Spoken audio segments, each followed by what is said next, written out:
You may be seated. And Mr. Cook. Morning, Your Honor. Bringing for the people. Your Honor, the people believe any potential conflict between this honorable court and the office of the public defender. While the people do not believe that any such conflict exists, we make this waiver in the avoidance of all doubt. All right. Yeah, we don't have. Yagi's right here. Can you do the waiver? Good morning, Your Honor. I will stumble through it. Lord Yagi, Assistant Public Defender. We likewise do not believe any such conflict exists, but in the avoidance of all doubt, we would waive any conflict between this honorable court and office. All right. Thank you. Well done. Thank you. The court, for its part, also does not believe this conflict either in the Supreme Court rules or the cases decided thereunder. To the extent conflict does exist, given the waivers, the court will consent to hear the matter. Court does call the case of the people of the state of Michigan versus Nico Caillou. Good morning, Your Honor. Good morning, Your Honor. Edward Drukas on behalf of Nico Caillou. All right. And can you state your name? My name is Nico Caillou. Thank you. I have before me a finding. Not sure what I mean in court here today for, but mine pleading not guilty. Yes, sir. There's a finding. I want to make sure you have the right one. There was also a misdemeanor one. Excuse me. I had sent over two that I had received, one for this case. I have the 123 F5, this one. Okay. That indicates that he is at this time incompetent to stand trial. That's the finding. yes. All right. Well, he's before them. Correct, Judge? Yes, he's incompetent but restorable. Is there any other additional evidence from either side? We'll stipulate to the report, Judge. Thank you. And we would also stipulate. All right. Based upon that report, the court would find that the defendant is at this time incompetent to stand trial. I do need it. With the competency court. Hang on, sir. I do need an order, Mr. Drukas. Okay. I will set a competency review hearing for. Your Honor, would you like to confer yourself for Judge Barr? Is this a Judge Barr case? In front of Judge Barr. September 1st. September 1st, 2026, 9 a.m. before Barr. Thank you, Judge. Thank you, Your Honor. Bond will continue. Thank you.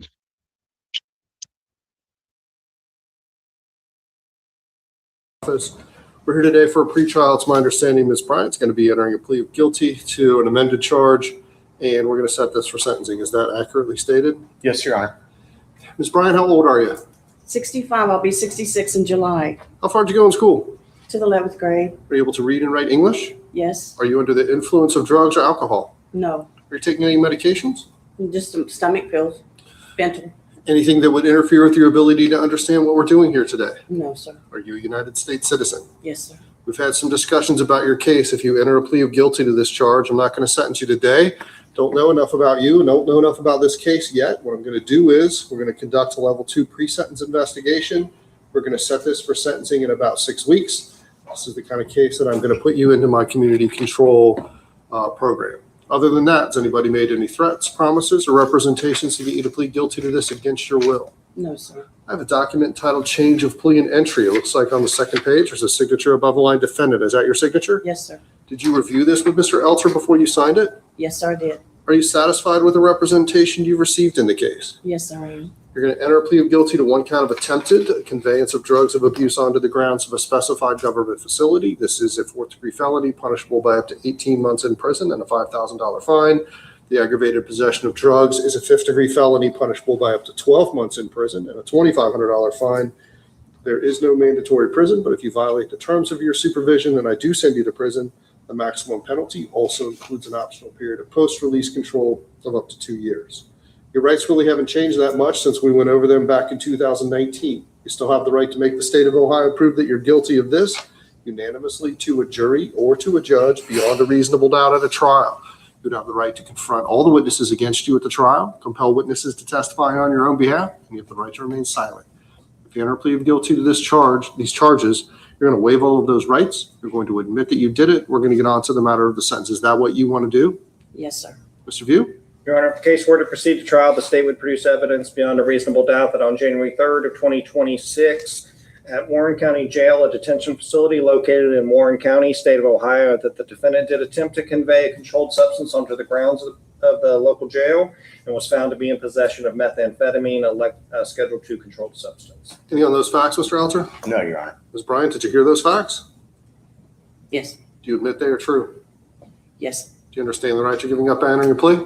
Yes. What's your plea? Guilty. Based upon the plea of guilty, I'm going to find you guilty.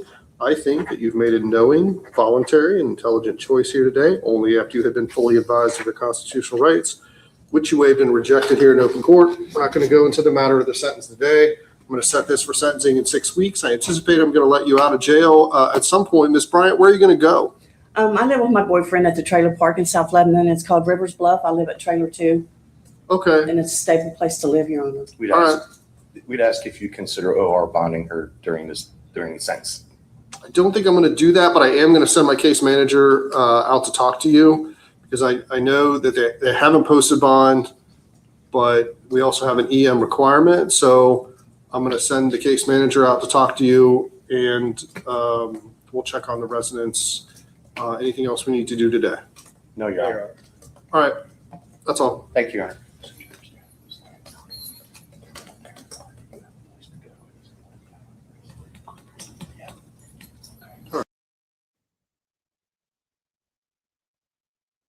Court does call the case People versus Leslie Ferenczi. What's your legal? Morning, Your Honor. Dan Garrett on behalf of Leslie Ferenczi. Leslie Ferenczi. Thank you. That we were able to resolve this case. Payment of $10,000 restitution. This check that was made out victim defendant. Stop. Counsel approach, please.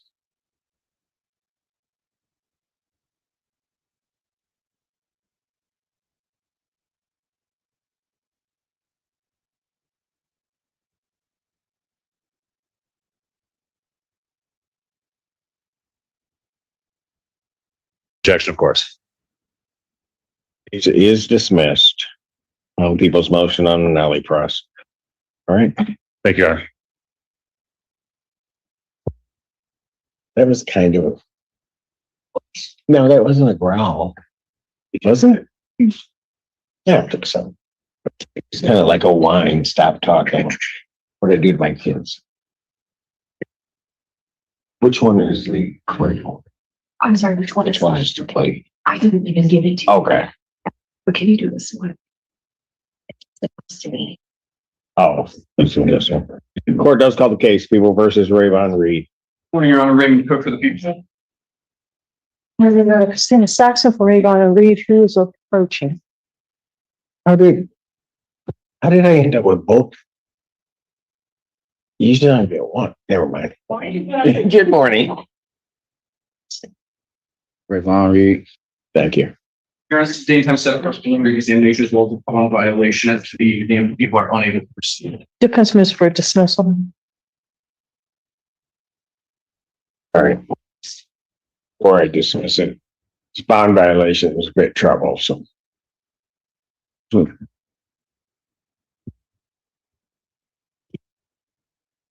Your Honor, I'm sorry. I did receive notification yesterday, but the bond violation was simply, he did not realize he was in that zone. Is the one you're talking about? That's the one I'm talking about. Is that the May 18th? May 16th. I don't have that one, Your Honor. Where he was exclusion zone. Graduation party, allegedly. Oh, okay, I'm sorry. It says 14th through 17th. 16th. Yeah, he did, he was a passenger in the vehicle and the vehicle was there.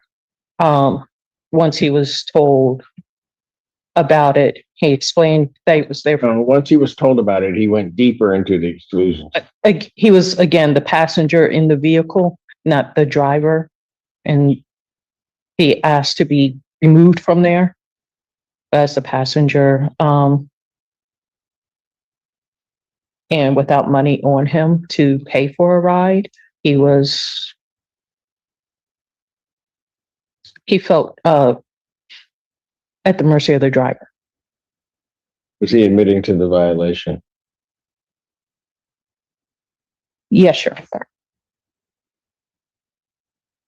Defendant admitting to the violation. I'll sentence the defendant. You went into custody, what, yesterday? Sunday. Sunday? I'll sentence the defendant 3 days. Washtenaw County Jail, credit. 3 days served.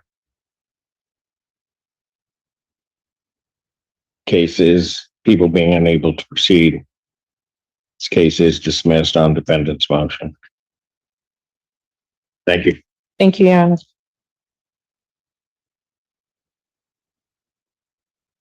Court calls the case People versus Jennifer McCready. Good morning, Your Honor. Reading the cook for the people.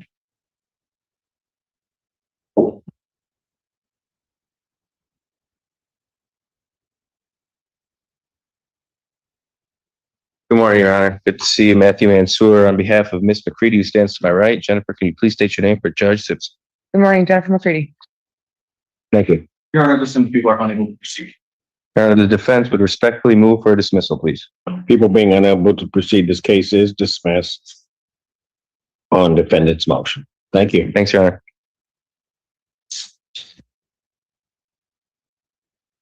Court calls the case People versus David Barr.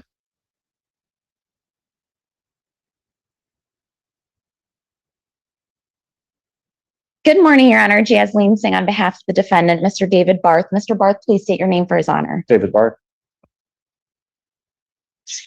Whose case is this? Ms. Williams, I can go grab her, Your Honor. Okay.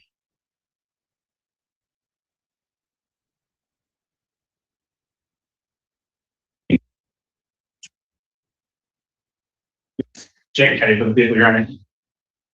I prefer Willingbrand. Me too, Your Honor. Thought I'd point that out. Go ahead. Your Honor, today is the date and time to have a preliminary examination. At this time, people are unable to proceed. You have a motion to dismiss. Yes, Your Honor, we do. People being unable to proceed, this case is dismissed on defendant's motion. That's without prejudice. Thank you. Thank you.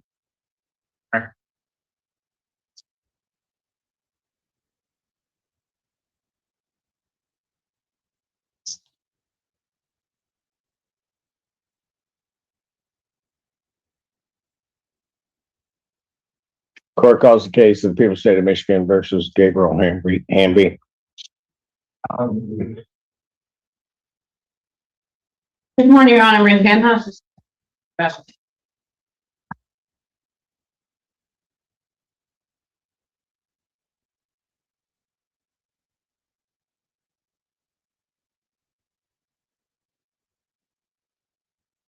You called Hamby? Yes, ma'am. Sorry, I was in the hall, Judge. Sorry.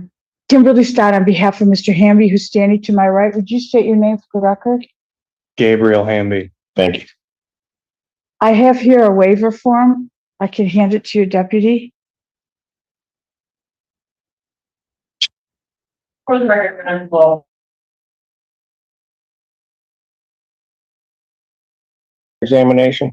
Yes, Your Honor. You understand that that's a proceeding where the people would have to show by probable cause that the offenses alleged were committed and that you committed them. Your Honor. You understand you'll not have that hearing. You'll proceed to circuit court for further resolution. Yes, Your Honor. People are having to waive their right. Preliminary examination is waived. Defendants bound over to circuit court on counts 1 through 4 with 5 following.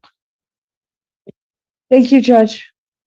Gonna hang on. As to the arraignment, circuit court arraignment, we do that here. Oh, I'm sorry. I'm not real familiar with this court. Knowledge. That's great. Knowledge receipt of the information. I do. Waive its formal reading. We do. Client stands mute at this time. That's correct, Your Honor. And then having waived all reading, standing mute, court will enter a not guilty plea as to all 5 counts. Pretrial in this matter will be set for July 16th at 1:30 with Judge Slay. July 16th, 2026, 1:30 for Judge Slay. Thank you very much. Bond will continue. And yes. You know. Patient must. Yeah, why they?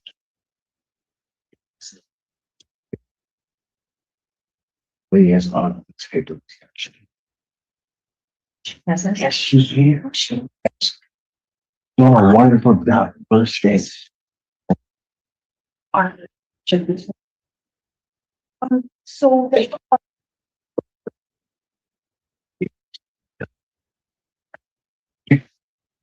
all I have ready. What? I know. I'm gonna get angry.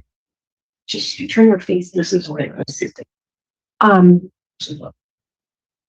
The business.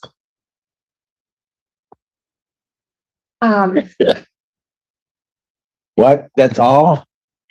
We have What? We don't have anything else ready? We have to know. Cook? Having me here actually. So it's always not to get this date on burn. Who?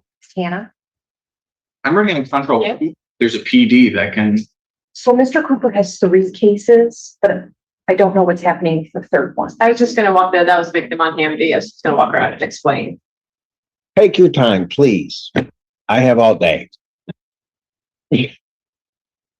And you've got a no contest. All right, I've got to go back and review the police report. I didn't get a chance to look at it on my way.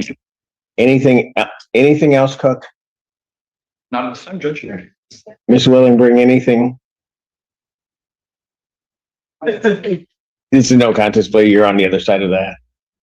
I told this one. No, it's not your fault. It's his. It's his. I knew you tried to fall on the sword, but it's his.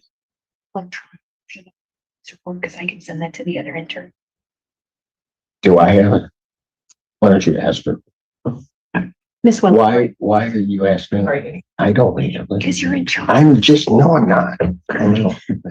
All right, court's gonna stay into the recess. All rise.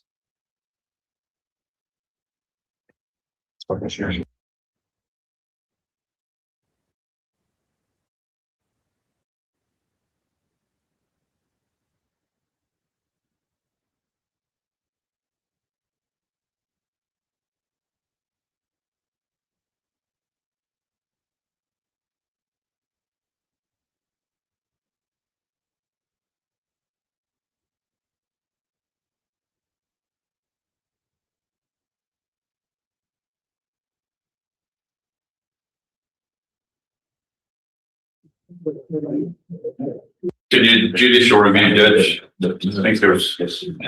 Javian Johnson, right? Is that right?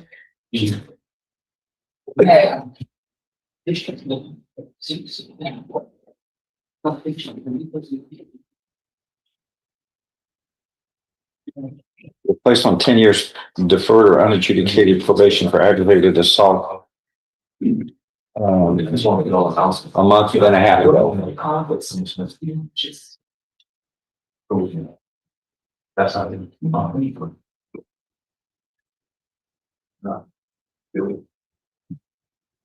What's this? It says the defendant is not in compliance with curfew requiring him to be inside of his home every day between 8 p.m. and 6 a.m. Are you kidding me?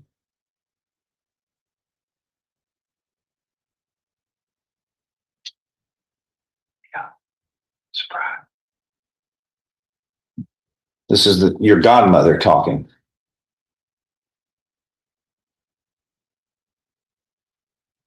Due to his non-compliance, the probation office is requesting that you be required to serve the remainder of your 180-day jail sanction to begin May 22nd in 3 days. I know there's something wrong here. I think from the old movie What we have here is a failure to communicate. That, if found true, is enough to revoke your probation and sentence you to 20 years in prison. That's all there is. It's already here. It's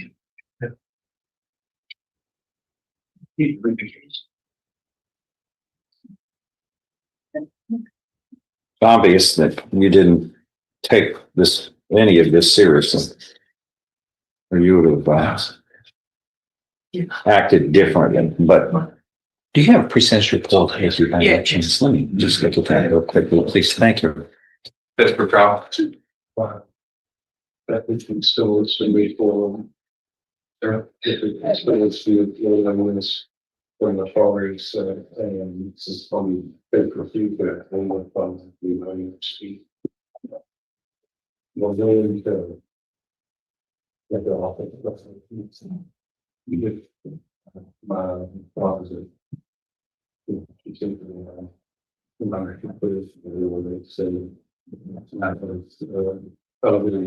Is he doing weekends? Is that what it is? Yes, sir. You don't do weekends when you're sentenced to 20 years in prison. Yes, sir. But for now, she saw. I see. Number 18, be in your home every day between 10 p.m. and 6 o'clock a.m. except for employment. According to probation office, this is not what's happening. So.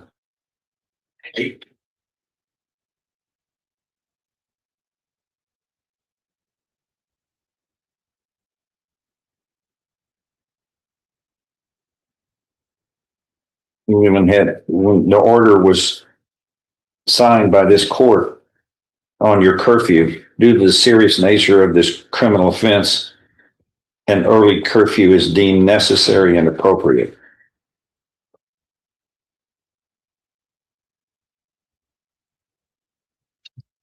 So it was 10 p.m. to 6 a.m. And then what I've done is I've signed an order amending the conditions of probation as of May 11th. So your probation order is 2 hours earlier because you're having a problem following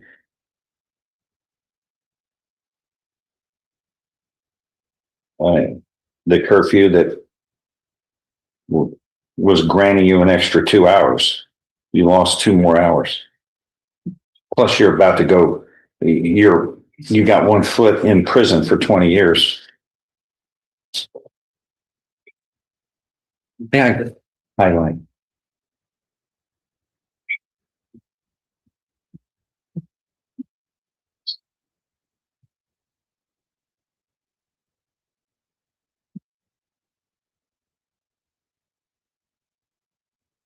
As it was being, it should still be sent. Victim, I recall this, was at a barber shop. Yeah. Waiting on his brother to get his haircut finished when you stroll in and begin punching him with your face. The assault was on video, by the way.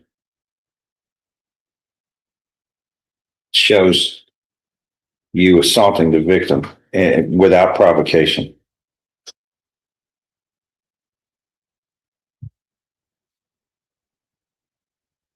And you were heard saying, this is the type of shit we do, roll up on niggas at the goddamn barbershop. Are you kidding me?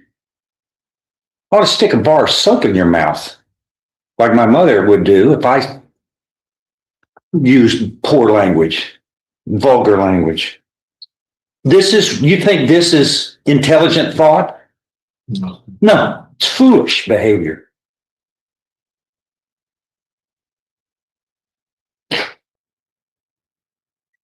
This is it.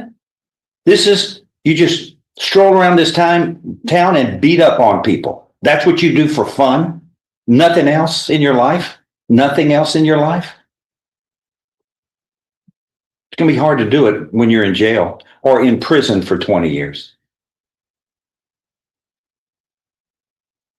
Just, that's vulgar. It has no place in civilized thought, in civilized communities.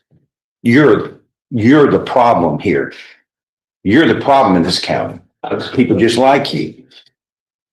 Can't even go to the barber shop without thuggery. Shame on you.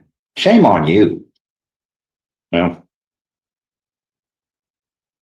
first thing I'm going to do is, you're not going to do this again.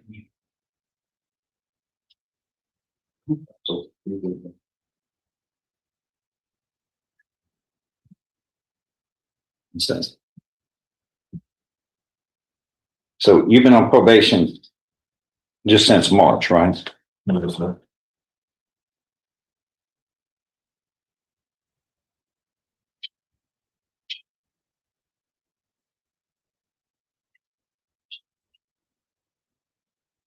Don't understand this. Okay,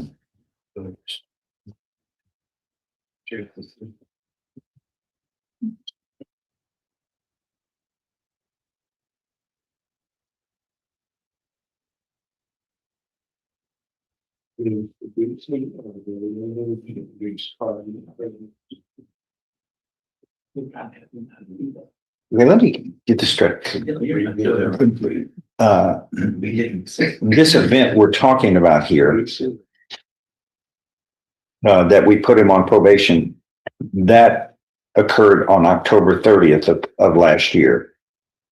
And we thought that you would follow the rules. So where are you when you're not at home, when you're supposed to be? What are you doing? I'm here. No, you're not. I'm sorry. Well, I got a letter says that your godmother states you're not coming home at 8 p.m. Is she telling me a lie? She don't knock me home. Is she the liar? I don't put up with it. This is firm. You think I'm going to believe you over this lady? No. You pleaded guilty to thuggery, mean-spirited. That's it. People don't treat other humans like that. Well, you do, but you pay for it. And now you're not following these rules. A condition of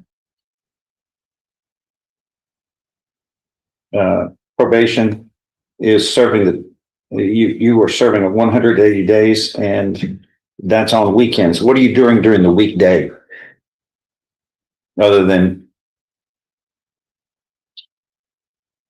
looking for trouble?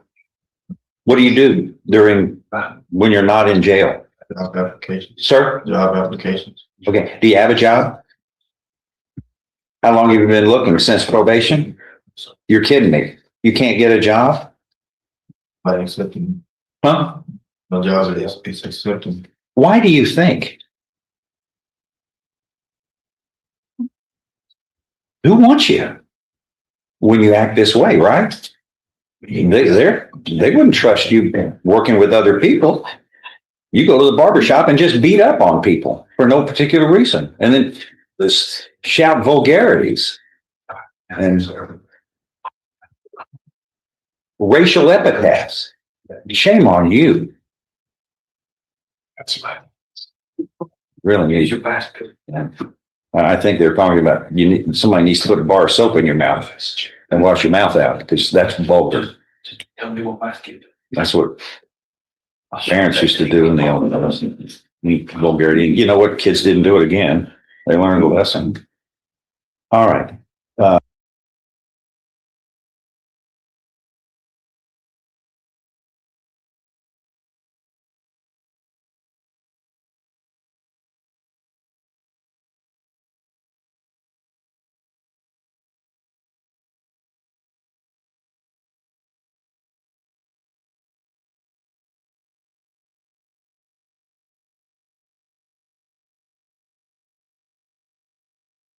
Yes, sir.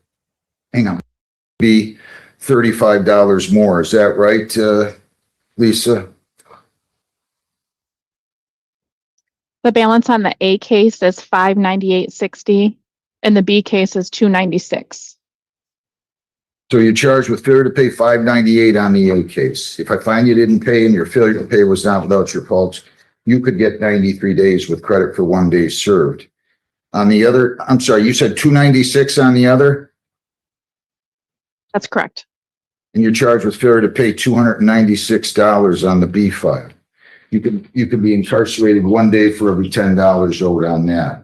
So you could get 30 days on that. If you can satisfy that in full by payment, full by serving the jail term, or in part by payment and in part by serving the jail term. Do you understand that?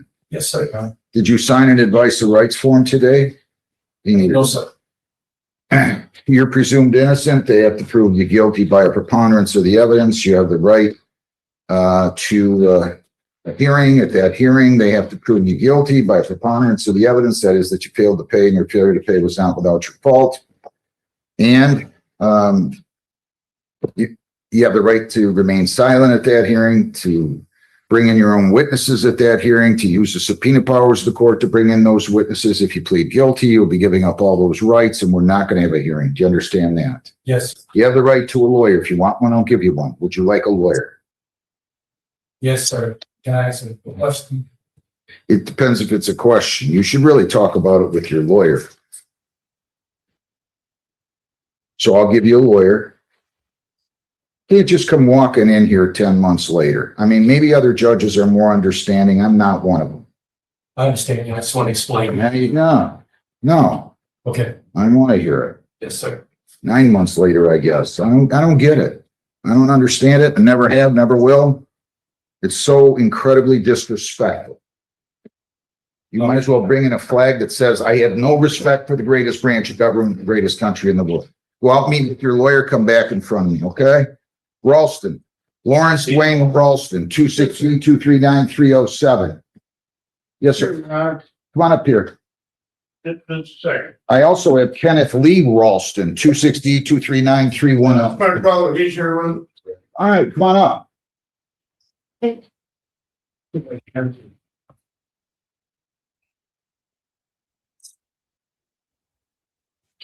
All right, sir, your name? I'm Lawrence and this is Kenneth. You got to tell me your full name. Lawrence Dwayne Ralston. Your name? Kenneth Lee Ralston. All right, so you guys are charged with taking possession over the limit of walleye. It's this pike perch. You were 16 over limit according to them. This is a misdemeanor. It is punishable by up to $100 fines, 90 days jail, costs or all those, and there would be $160 in conservation fees, $10 a fish on your case, Lawrence, and on yours, Kenneth, it would be 17 fish or $170. Do you understand that, sir? Yes, sir. You understand that, sir? Did you sign, read, and understand an advice of rights form, Kenneth Ralston? Yes, sir. All right. Did you, Lawrence Ralston? Yes, sir, I did. All right. If you plead guilty, you'll be giving up all the rights on that advice of rights, and we're not going to have a hearing or a trial. Do you understand that, Kenneth? Yes, sir. Lawrence? Yes, sir. All right. Each of you have the right to a lawyer. I'll be happy to provide you with one at public expense. Would you like a lawyer, Lawrence? No, sir. Kenneth? No, sir. I'm entering a not guilty plea for you. Okay, gentlemen? I'm going to give you a $100 personal bond. You don't have to post any money. I'm going to send you to the prosecutor. You can talk to her and see what she'll work out for you. You entered a what for? Not guilty plea. Oh, we want to plead guilty. No, you don't. No, you don't. No, you don't. You cannot leave the state without the consent of the court or violate a law. You must appear in court as directed. I'm sure you'll make out at least. You can't do worse. If you plead guilty, I'm taking the plea. If you go talk to her, maybe you can get a civil infraction or something, okay? Yes, sir. So go talk to her Can we talk to her today? right now. Okay. She should be in the building. I had to schedule things late. I had an appointment this morning, so they were told to be in here at 9:45 and she should be here. Let's see. Okay, thank you. Have a good day. We'll see you back here. Jose Javier Medina Machi. 260-240451, and Manuel Medina Machin, 260-240450. Good morning, Ms. Villarreal. Pleasure again. How are you? I've been well, thank you. Your name? Bill, certified court interpreter. I'm going to ask you to raise your right hand. You solemnly swear or affirm that you will make a true and accurate translation between the court and the defendants. Yes, I do. Okay. Mr. Manuel Machin, would you state your name, please? Señor Manuel Machin, ¿puede usted por favor decir su nombre? Manuel Medina Machin. Manuel Medina Machin. And how about you, Jose? Can you tell me your name? ¿Y quiere usted puede decir su nombre? Sí. José Javier Medina Machin. Yes, Jose Javier Medina Machin. These are, you're charged with fishing/gaming violations. Ustedes son acusados de tener unos incumplimientos. It is alleged that each of you were fishing without a license. Se alega que cada uno de ustedes estaba pescando sin tener una licencia para hacerlo. That is a misdemeanor. Y esto es un delito menor. It is punishable by up to $100 fines, 90 days jail, costs are all those. Do you understand that, Mr. Manuel Machin? De $100 o máximo de 90 días en la cárcel como convicción. ¿Está claro con eso, señor Macho? Yes, yes. Do you understand that, Mr. Jose Medina Machin? But can we just pay the fine? No, No. just bear with me. Do you understand that, Mr. Jose Medina Machin? ¿Y señor José Medina Macho, ¿usted comprende eso también? Sí. Yes. All right. Where's the advice of rights? I don't have one? Or do I? We got to give these guys advice of It rights. was supposed to be, I thought they were giving. Tell them to give them to them. I can't now. I've got to go through this with. Yeah. All right, listen. Each of you are presumed innocent. Cada uno de ustedes se supone que son ustedes. Do you understand that, Manuel? ¿Comprende usted eso, Manuel? Yes. Do you understand that, Jose? ¿Y usted se comprende? Yes. Yes. You have the right to a trial. Ustedes tienen el derecho de tener un juicio. You have the right to a jury trial. Y tienen el derecho de tener un juicio pues, jurado. At that trial, you have the right to question their witnesses, Y en ese juicio usted tiene el derecho de interrogar a partes. to bring in your own witnesses, Tiene el derecho de traer a sus propios testigos. to use the subpoena powers of the court to bring in those Es witnesses. derecho de usar el poder de citar a otras personas que tengan a presentar. You have the right to testify or remain silent at that trial. If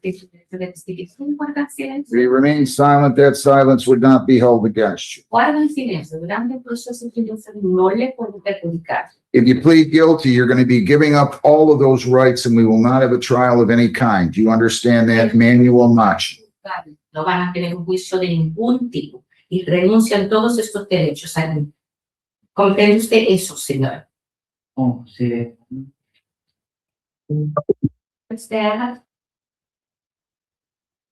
Entonces, ¿vamos a tapar la multa o? And so we're going to pay the fine for what? Just bear with me. Por favor, I'm not trying to lock you up over having a fishing without a license charge. Intento de mandarlos a la cárcel de Okay, so just relax. Take a deep breath. Respiren profundamente. It'll work out. Okay? ¿Está bien? So do you understand everything I've said, Manuel Machin? Así que Manuel Machin, comprendiste todo lo que se ha dicho. Sí. Yes. Do you understand everything I said, Machin Medina? Y señor Machin Medina, ¿se ha comprendido todo? Yes. Now, Jose Medina Machin, I'm sorry. Y me refiero a José Machin Medina. Disculpe. All right. Yes. So, you have the right to a lawyer. Usted que tiene el derecho de tener un abogado. I will be happy to provide each of you one at public expense if you would like one. Y les gustaría tener yo con mucho gusto que le nombro uno por parte de la corte sin costo a ustedes. Yes. Do you want a lawyer, Mr. Manuel Machin? Y señor Manuel Machin, ¿quiere usted tener un abogado mucho? Sí. Yes. Do you want a lawyer, Mr. Jose Medina Mach? Y señor José Medina Machen, ¿quiere usted también un abogado? Yes. I am entering a not guilty plea. Así que voy a procesar la declaración de no culpable. I'm giving each of you a $100 personal bond. Y le voy a dar a cada uno de ustedes una You fianza. do not have to post any money. Esta es una fianza. Here are your bond conditions. Pero estas son las condiciones. You cannot leave the state without the consent of the court. You cannot violate a law. You must appear in court as directed. My court officer is going to bring the files to the prosecutor right now. You will go in there and talk to your lawyer. You will go talk to your lawyer first. And then your lawyer will go in and talk to the prosecutor with Ms. Villarreal. Ajá. Do you understand that? ¿Han comprendido eso? Yes. Okay, I'm entering a not guilty plea, like I said. Y como les dije, voy a procesar una declaración de no culpable. Okay, so we'll take those files to the prosecutor. You can have a seat outside. Así que esos expedientes suyos los vamos a mandar a la fiscalía. Se pueden presentar afuera. All right? Any questions, gentlemen? Tengan, señores. No. I mean, a lawyer, yeah. We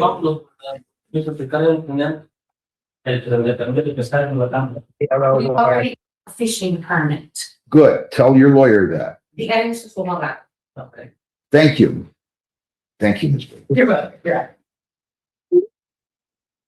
You know, when you, Ms. Villarreal, it would be best if we have Spanish advice of rights down there. Maybe we can use those. They were supposed to give it to her, and most said they couldn't find him. Lisa, can you have somebody give Will Spanish advice of rights or? Yes. Thank you. Do I have anything else down there? What is your name, sir? Stevie Booktalai. I'm sorry? Stevie Booktalai. How do you spell your last name? Buktilaj. That's the 15. Okay. Sir, what is your name? Stevie. No, this gentleman. Stevie Kennard. Stephen Kennard? Yes. 10:50. And what is your name, sir? I'm an observer. I'm here for Serena. For what? He's a- Oh, for Serena. Okay, okay. No problem. Ma'am, are you here with Mr. Kennard? Okay, thank you.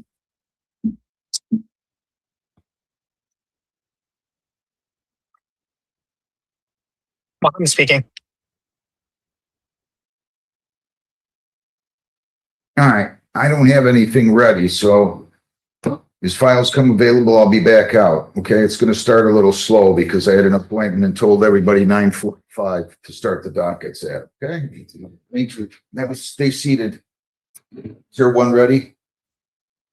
Or is that?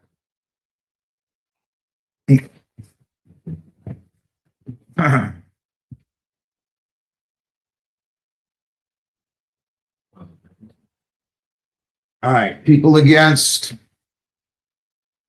John Lawrence Wood,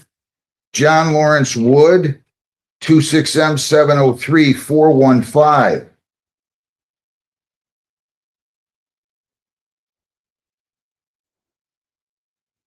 Who is here on this one? Mr. Carmen. Mr. Carmen, can you state your appearance, please? Mr. Carmen?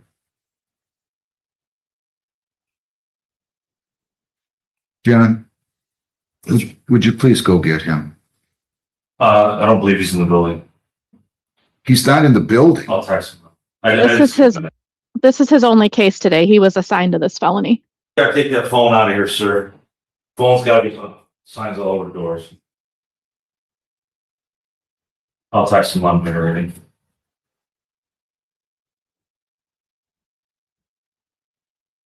Where's John Wood at, Lisa? Is he on? He's not on Zoom.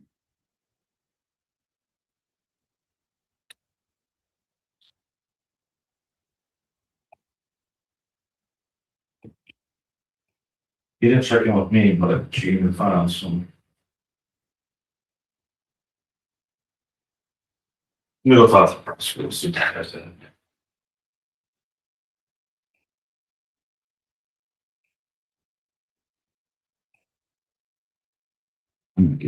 Miss Oro, can you join breakout room 4?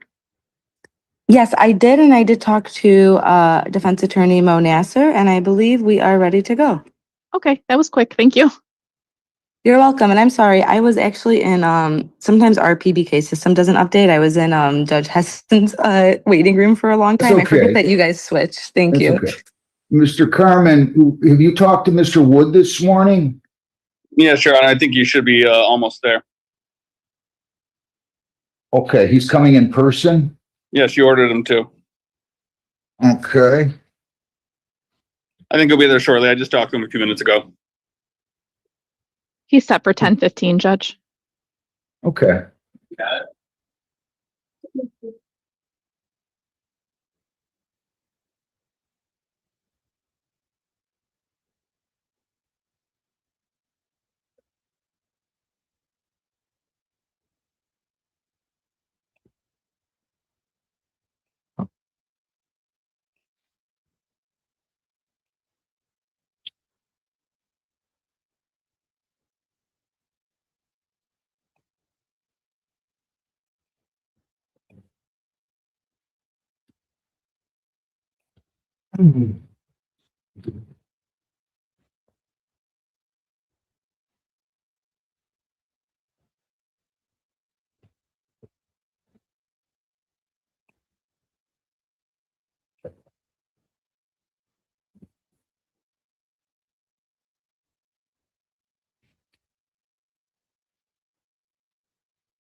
Is John Wood here yet?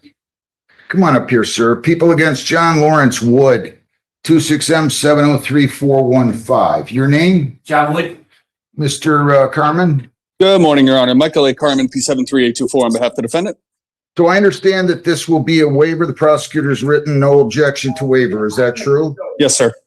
So, sir, you're charged with possession of less than 25 grams of cocaine. That is a 4-year felony.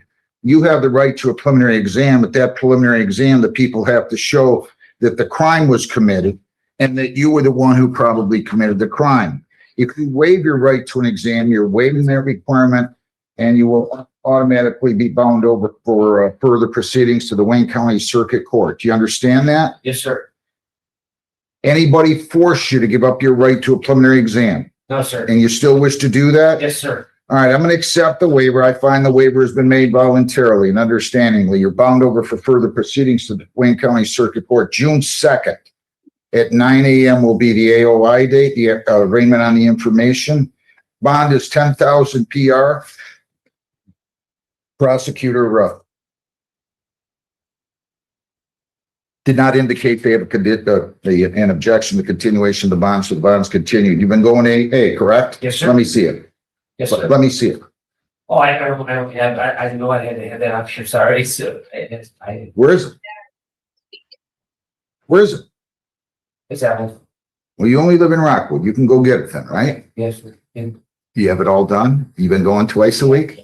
Yeah, yes, I have. I actually, I went a step further, Your Honor. Is I committed myself to with the Oakdale recovery. Have you been testing weekly here? Yeah, come back negative. You're to continue testing weekly, okay? You're to continue going to AANA. You're gonna have to bring it down. If a circuit judge sees you without that, they're likely to revoke your bond. You understand what I'm saying? You want me to come back right now? No, I'm gonna take it your word, but you make sure you're going. Yes, sir. So your next court date, as I said, will be on June the 2nd. You could go down the hall and get your notice. Mr. Carmen, anything else on it? Nothing, Your Honor. Thank you very much. Have a good day. Good luck, sir. You too. Thank you. Colby Rashard Ferguson, 25B725-812, 25B728899. All right, Ms. Oro, your appearance. Yes, good morning, Your Honor. Madison Oro on behalf of the people, PA 8398. And I realize my camera's not on. Okay, Mr. Nasser? Yes. Good morning, Your Honor, and to your staff. May this is the most honorable court, Mohammed Nasser, P74485, appearing on behalf of Kobe Ferguson, who appears via Zoom, consents to their hearing over Zoom. Mr. Ferguson, identify yourself for the record. He's coming in right now, Judge. It was moving a little slow. Did we ever get the competency report back? Judge, We got did, the- Judge. Yeah, we got the Forensic Center's competency report back.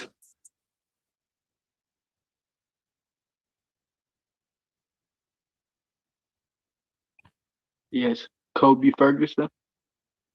Okay, sir, I'm gonna need to hear you, and you're gonna need to keep your voice up nice and loud, okay? Yes, Kobe Ferguson. Can you turn another light on there, please? Yes. Is this better? Yeah, that's 100% better. Thank you very much. No problem. Give me 1 second. I don't believe this was my case initially. Did Judge Hessen make a determination that the defendant was competent to stand trial yet? Not, Judge, may it please the court. Yeah. Thank you Go so ahead. much, Judge. The evaluation came back from the Wayne County Center for Forensics. I found him competent. We were seeking an independent, but at this point, we are prepared to set this for an exam, and we'll deal with any other criminal responsibility issues at the higher court. Okay, so, but there was never a finding by Judge Hessen that the defendant was determined to be competent to stand trial, true? That is correct. All right, so we're going to conduct that right now. Did the parties stipulate to the admission of the report that looks like February the 27th of 26? We would stipulate the same, Judge. All right, I'm going to have that marked Peoples 1. Does anybody have any evidence? I'm just asking as a matter of routine here. Ms. Oro, I presume not? I do not, Judge. Thank you. Don't either, Mr. Nasser? No, Judge. So I'm going to the parties stipulate to the admission of Peoples 1, which is the forensic report dated February, is that the 27th? No. Yes. All right. And nobody else has anything else to say, correct? Correct, Judge. Correct, Ms. Oro? Correct, Judge. Based on my review of the report, I'm going to find that the defendant is in fact competent to stand trial. That's based on the report of Laya Marshall, PhD, a licensed psychologist and consulting forensic examiner. And that report was received by the court on February the 27th. So I'll find the defendant competent to stand trial. PSI. Yes, sir. Any reason not to go forward with sentence today? None. We have 2 days of jail time credit and no restitution. Is that right? Correct, Judge. That's our understanding. All right, Mr. Roberts, why don't you and Ms. Roberts have a seat at council table? Sure. Mr. View, on behalf of the state or the victim? Your Honor, Mr. Miller does want to address, I think actually that Ms. Kennard is going to read a statement from Mr. Miller. Okay. So Mr. Miller is present, but Ms. Kennard's reading his statement, right? Correct. Okay. Your Honor, my name is Dallas Miller, and I am writing this statement regarding the accident in November 2025 when I was hit by a car. At the time of the accident, my wife and I had a 5-month-old daughter at home, and we were also in the middle of buying our first house and preparing for a major move. What should have been one of the happiest and most exciting times in our lives quickly became one of the most stressful and traumatic experiences our family has ever faced. Being hit by a car impacted me physically, emotionally, mentally, and financially. Instead of focusing on enjoying my daughter's first year of life and building a stable home for our family, I was dealing with pain, recovery, fear, and uncertainty. The timing of this accident made everything even more difficult. Because of my injuries, I was not physically able to help with moving, household responsibilities, or caring for our family the way I normally would have. My wife was forced to take on almost everything by herself while also caring for a 5-month-old daughter and helping me recover. She had to do all of the packing and unpacking during our move. She handled the laundry, dishes, cleaning, and day-to-day responsibilities of our household alone. At that time, she was caring for and feeding our infant daughter while also trying to take care of me during my recovery. Watching her carry that amount of stress and responsibility while I physically could not help the way I wanted to was incredibly difficult. The impact of this accident did not end after the initial injuries. Because of the accident, our lives have revolved around constant medical appointments and treatment. It has been occupational medicine appointments, MRIs, specialist visits, testing, follow-up appointments, and physical therapy. I have gone through multiple rounds of physical therapy and ongoing medical care just trying to recover and regain some sense of normalcy. Keeping up with all of these appointments has been physically exhausting, emotionally draining, and disruptive to our everyday lives. It has also impacted my ability to work consistently and normally. Instead of simply returning to life after the accident, our family has spent months trying to manage medical schedules, recovery, pain, and uncertainty about my long-term health. The accident also affected my ability to fully work and provide for my family the way I wanted to. That created fear and stress at a time when we were trying to establish stability for our daughter and settle into our new home. We also faced additional financial burdens because we had to pay for help during a move that we normally would have handled ourselves. Beyond the physical injuries, the emotional trauma from this accident has stayed with me every day. One of the hardest things to process was realizing how close I came to not making it home to my wife and daughter. In a single moment, my daughter could have lost her father, and my wife could have been left to raise our child alone. After the accident, I became hyper aware of just how much I could have missed. My biggest fear was thinking about all the moments when my daughter that I would never get to experience if things had gone differently that day. Since the accident, she has learned to roll over, sit up on her own, started eating foods, cruising along on the couch, and now she is only days away from walking. Every milestone has reminded me, but both me and my wife, that I almost was not here to see any of it. That realization affected me deeply as a father. It hit me at my core, knowing how close I came to leaving my wife and daughter behind. Instead of simply enjoying those moments, there has been an underlying grief, fear, and emotional pain attached to the thought that they almost happened without me. This accident also deeply affected my wife emotionally and mentally. As a new mother already dealing with postpartum hormones and the stress that comes with caring for an infant, she was suddenly faced with the reality that she could have lost her husband. For months after the accident, she struggled with anxiety every time I left the house to go to work or even drive anywhere. Something as routine as me leaving home became a source of fear because she had already experienced how quickly our lives could have changed forever. This accident did not just injure me physically, it affected our entire family emotionally, financially, mentally, and professionally during one of the most vulnerable times in our lives. Moments that should have been joyful memories with our new baby and first home were overshadowed by fear, stress, recovery, trauma, and ongoing medical treatment. No sentence can undo what happened or fully repair the impact this has had on our family. However, I hope the court understands that this incident affected far more than just my physical injuries. It disrupted our lives, our finances, our sense of safety, our work, and an important chapter of my family's life that we will never get back. Thank you for taking the time to read my statement. Sincerely, Dallas Miller. Your Honor, in terms of the state's recommendation, I think that Mr. Miller's statement captures the impact of Ms. Roberts' really incredibly dangerous conduct I know the court's been able to read that, but the circumstances of her intoxication and the risks that she put herself in, but really the community at large And I do think the seriousness of the injuries to Mr. Miller do vindicate the law here that a prison sentence is necessary to punish her for just that complete disregard of the consequences of what she was risking by doing that on that day. And so in terms of the state's recommendation for a prison sentence, I do not think that a minimum sentence is appropriate, but I do rely on the court's judgment. I know in speaking with Mr. Miller, he also was relying on the court's judgment in regards to that.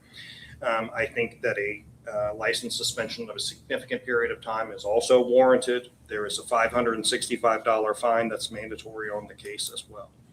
Thank you. There's no disagreement that the OVI and that the aggravated vehicular assault, they don't merge, right? Correct. But they would, by statute, run concurrently. Okay. So Kelly, anything from probation? Nothing further, Your Honor. Mr. Aldridge? Your Honor, I think it's important to note that my client has been extremely remorseful during this whole process. She's been completely compliant with the court. She has understood from the beginning of this case that there were going to be significant consequences, but she still has done everything this court has asked her to do in the meantime. She's abided by the terms of her pretrial release. She has engaged in treatment for her substance abuse issues completely voluntarily from the beginning of this case. She has not tried to downplay the seriousness of her actions. Again, she's taken full responsibility for those. She has suffered from some mental health issues. She has struggled with substance abuse issues. She has fairly minimal criminal history. I think there was one case that she received diversion on. But for the mandatory time in this case, I think she would be an excellent candidate for probation. But she understands that's not an option here. She understands that she's going to prison. But it's my belief that everything that has gone on so far, her actions warrant the court considering the minimum sentence on this case. And I believe she wants to make a statement as well. Ms. Roberts, you get the last word in all this. What do you want to tell me?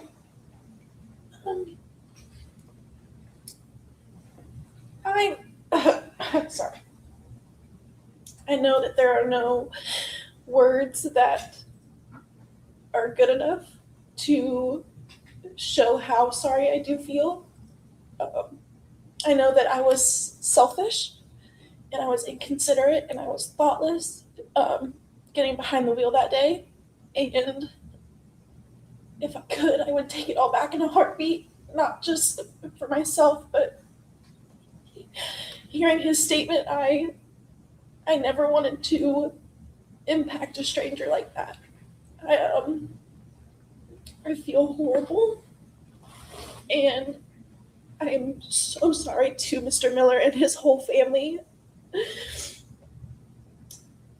And I want everyone to know that I will do better.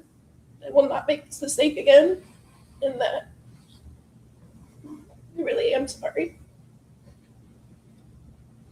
So a couple of things, Ms. Roberts, worth noting, and I read your statement in the PSI. First of all, I do think that you're remorseful in this. I'm not. I don't dispute that.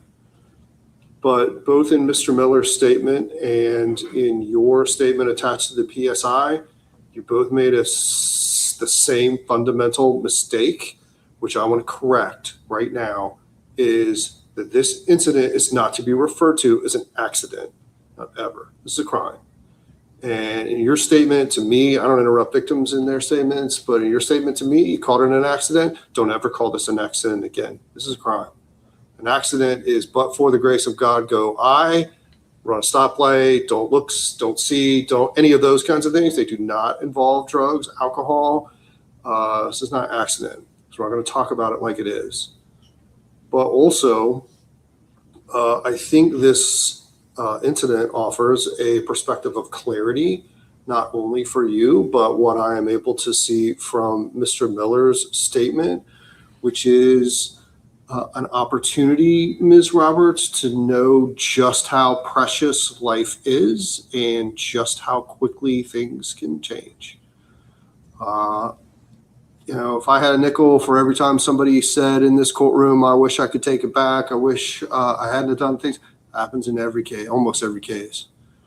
But we have to deal with what did happen, and not what could have happened and not what we wish didn't happen, but what did happen, which is you caused very serious injuries to Mr. Miller. You don't have any prior convictions for any sort of traffic.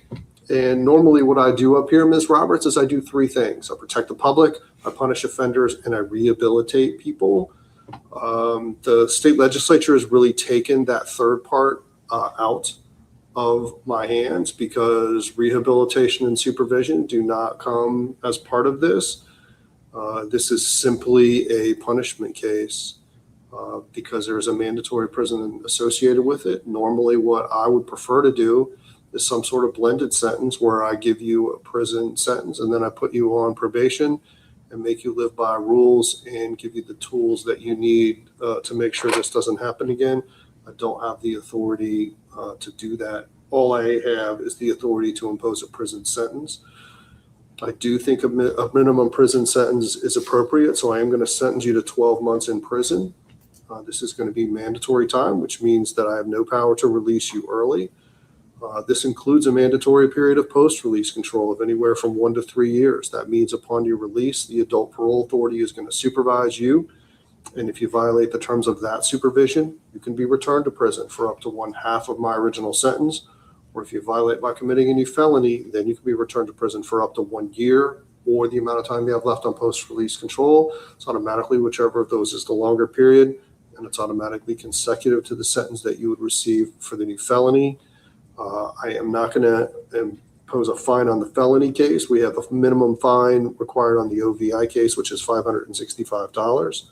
There is no restitution. I'm going to suspend your license for a period of 7 years because we need to give some serious thought, Ms. Roberts, as to when the next time you should drive is and under what conditions. Is there anything else? I am going to impose 180 days in jail concurrent on the OVI misdemeanor. Is there anything else we need to do? Anything that I forgot? Nothing additional from the state judge. Thank you. All right. Finally, Ms. Roberts, you do have the right to appeal this to the 12th District Court of Appeals in Middletown. If you don't have the funds to hire a lawyer to obtain a transcript or to pay the costs, they will all be provided to you at no charge. I am going to remand you to the custody of the county sheriff pending transport to the institution. Good luck to you, Ms. Roberts. Sorry, Judge, I missed. Did you impose the costs? Oh, yes, costs as well. Thank you. All right, that's all.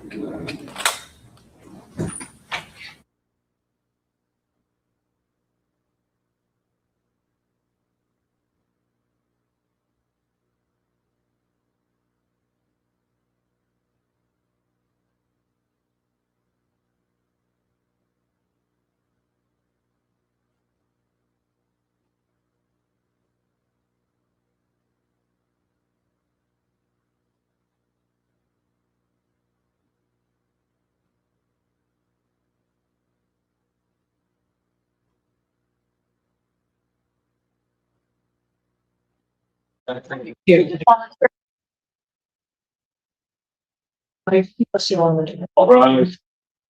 14A District Court for County of Washington State. I can send some Honorable Judge Day said the gentleman. May be seated.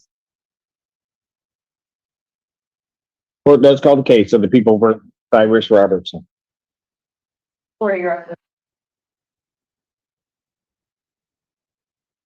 Hey, good morning, Your Honor, to you and your staff, Attorney Maxwell Dubin, P number 86012, on behalf of Mr. Robertson, who appears to my right. Please state your full name for the judge. Cyrus Robertson. All right. I have before me a plea form that indicates that the defendant would be pleading no contest to the charge of child abuse 4th degree, the 1-year offense. On a successful plea to that charge, counts 1 and 2 would be dismissed. There's a sentence agreement of no upfront jail. However, did you go through the sentencing judge waiver with your client? I have not, Your Honor. I realize now that he's going to be sentenced in 14B. I'm assuming. You'll be sentenced in front of Judge Washington. I'll go through that in the plea. I apologize, Your Honor. All right. I am just going to check that box on the form. Absolutely. That is correct. All right. May I have the defendant's sworn? Raise your right hand. Solemnly swear to affirm the testimony you're about to give will be the truth today. But the truth. Yeah. State your name. Cyrus Robertson. Has he, did he execute an advice or rights form? I believe he had, Your Honor. I don't have one. I can get another one. I'll let you off the ball.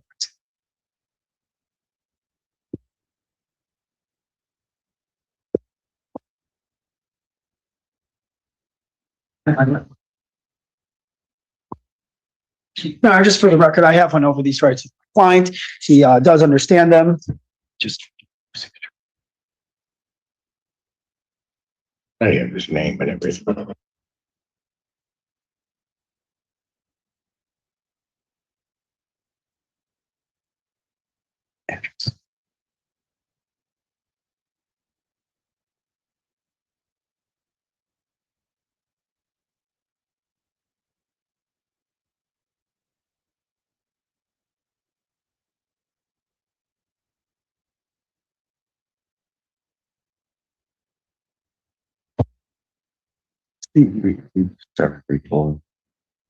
Ms. Willingburg, this is a further indicator of whose fault it is.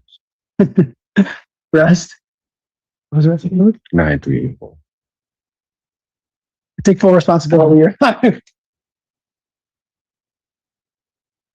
Sir, it is this court's understanding that you are going to be pleading no contest to the charge of child abuse 4th degree. Is that your understanding? Yes, Your Honor. That is by up to 1 year incarceration and up to 5 years probation. You understand that? Yes, sir.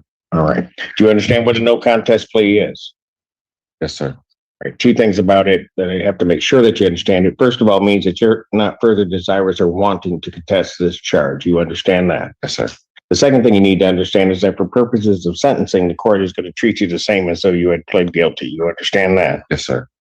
And you understand, sir, that you'll be sentenced before Judge Washington in 14B District Court, although I'm taking your plea. Yes, Your Honor. Basis for the no contest plea? Civil liability, Your Honor. All right. Sir, to that charge, how do you plead? Guilty. Nope. Okay. Really? No contest. I'm sorry. You understand that by pleading no contest, you will not have a trial of any kind? Yes, Your Honor. All right. You signed an advice of rights form, is that correct? Yes, Your Honor. Any questions regarding any of those rights? No, Your Honor.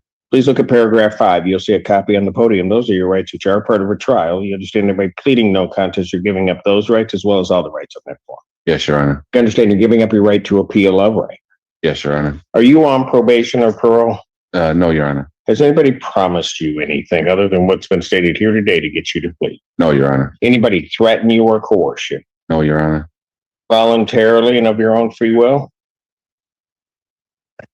Court has been handed and has reviewed Washtenaw County Sheriff's Office report for their case number 2582392. Any objection to the court having reviewed that report? No objection.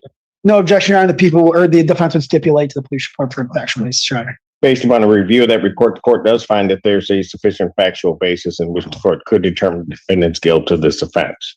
So I do have to apprise you that upon my acceptance of your plea, and if between the time of my acceptance and your time of sentencing, if you commit misconduct as defined in the Michigan court rule, you would not be entitled to withdraw your plea, and the judge would not be bound by any sentence evaluation or recommendation. You understand that, sir? Yes, Your Honor. All right. Counsel, are you aware of any other promises, threats, or other inducements which have led to this trial? None, Your Honor. All right. And have I complied with the court rule? Yes, Your Honor. Court will accept the defendant's plea of no contest to count 3. Counts 1 and 2 are dismissed. Pre-sentence investigation and report is ordered at 14B probation. Sentencing in this matter will be July 2nd at 10 a.m. July 2nd, 2026, 10 a.m. before Judge Washington. Bond will continue. Thank you, Your Honor. Great to see you. I appreciate you letting me slide with the lack of the signature. You were easy on me today. I gotta tell you. Oh, you'll pay for it later. All right. Take care. Court calls the case People versus Nicholas Strunk. County for the people, Your Honor. Morning, Your Honor. Sam Bernstein with and on behalf of Mr. Strong. Mr. Strong, could you state your name for the court? Let's go. This is a waiver. Yes, Your Honor. We've had some plea resolution discussions. All right. Sir, you're waiving your right to a preliminary examination? Yes. You understand that a preliminary examination is a proceeding where the people would have to show by probable cause that the offenses alleged were committed and you committed them. Yes. You understand that you will not have that hearing. You'll proceed to circuit court for further resolution. Yes. People also waive their right. Yes, Your Honor. And there is, although not finalized, arrangement in this case, defense counsel and I have been in the session and we have a plea will be entered. A hide plea. Yes. Preliminary examination having been waived, defendants bound over to circuit court on all three counts. Your Honor, we ask the court to please waive reading and continue not guilty plea. And if I could address one bond issue at the appropriate time. And having waived formal reading, he's standing mute at this time. Yes, Your Honor. Standing mute, court will enter a not guilty plea as to all three counts. Pretrial will be set for July 13th at 1:30 with Judge Mood. July 13th, 2026, 1:30 before Judge Hamoud. Yes, as to bound. Mr. Strunk right now has a home confinement tether on. A couple things about this case, Your Honor. We are headed towards a resolution, and I'm almost positive it's going to resolve. This is the second time that we've been here for this case. This case had previously been in. I'm not removing, I mean, I'll let you finish, but I'm not removing the home confinement tether. He's facing a life offense. This is a capital law capital. So I was actually just going to ask for it to be switched to a GPS tether rather than home confinement. So not to remove the tether from its leg. No objection with that, Your Honor, but the housing situation that he has can sometimes get unstable with where he's staying, and it would make life a lot easier. He's had absolutely no contact with the complainant since the last case was dismissed and throughout this case. People. Your Honor, absolutely, this is a life offense, one that the court would be well within its right on outright. I would just ask that it's out of me.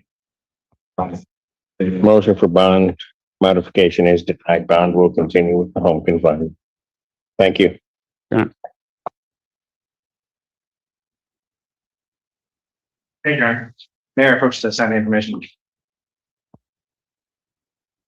Court does call the case. People versus Ashley Albert.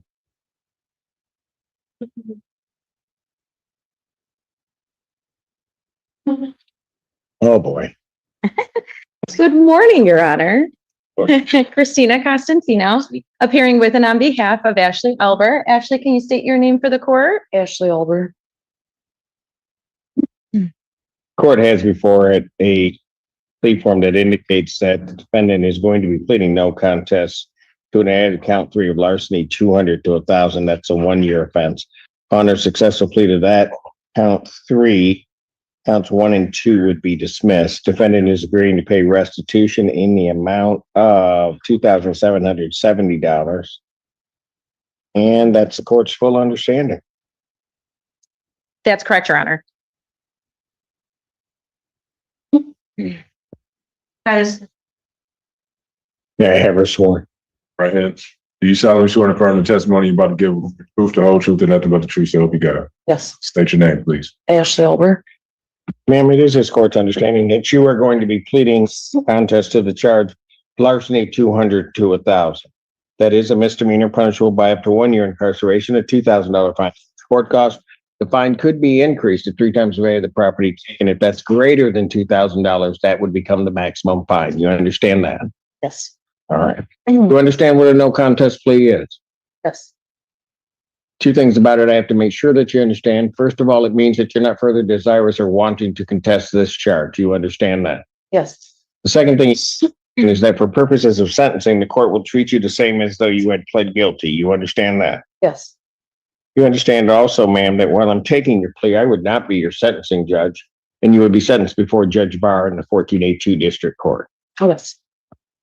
Basis for the no contest plea? Potential civil liability. Ma'am, to that charge, how do you plead? No contest. Do you understand that by pleading no contest, you'll not have a trial of any kind? Yes. You signed an advice of rights form, is that correct? Yes. Any question regarding any of those rights? No. Please look at paragraph 5. You'll see a copy on the podium. Those are your rights which are part of a trial. You understand that by pleading no contest, you're giving up those rights as well as all the rights on that form. Yes. You understand you're giving up right. Yes. Are you on probation or has anybody promised you anything other than what's been stated here today to get anybody threaten you or coerce you? No. You're doing this voluntarily Yes. and of your own free will. Court has provided and has reviewed as soon as I get to it, and has reviewed Michigan Department of State Police report for their case number 24-25. Any objection to the court having reviewed that report? No objection, Your Honor. No objection, Your Honor. Based upon a review of that report, the court does find that there's a sufficient factual basis. The court could determine the defendant's guilt of this offense. Ma'am, I do have to advise you that between the time I accept your plea and the time of sentencing, if you commit misconduct as defined under the Michigan court rules, you would not be entitled to withdraw your plea, and the court would not be bound by any sentence evaluation or recommendation. You understand that? Yes.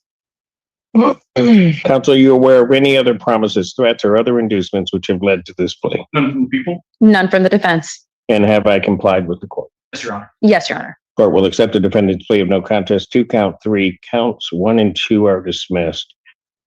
Pre-sentence investigation and report is ordered at 1482 probation. Sentencing in this matter will be June 2nd, 2026, 10 a.m. before Judge Bark. Bond will continue. Very much, Judge. With that, I'm out of chair. You're done? Hey. Oh, always a pleasure. Thanks, Judge. Take care. Court calls the case, People versus Jason Bryant.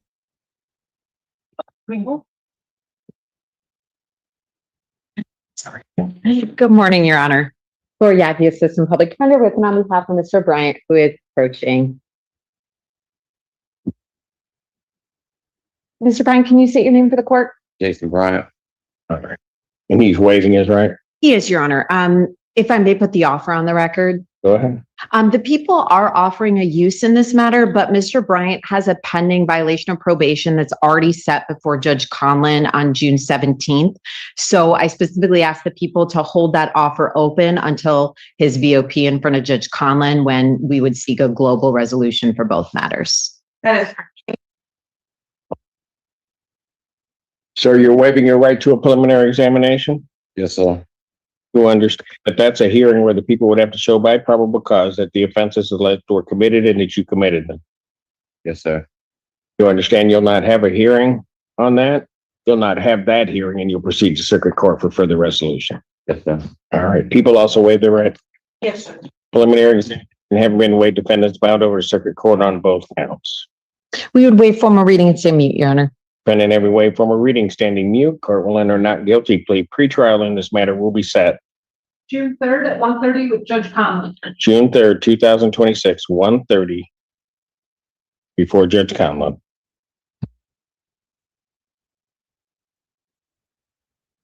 You'll continue. Thank you, Your Honor. All right, thank you.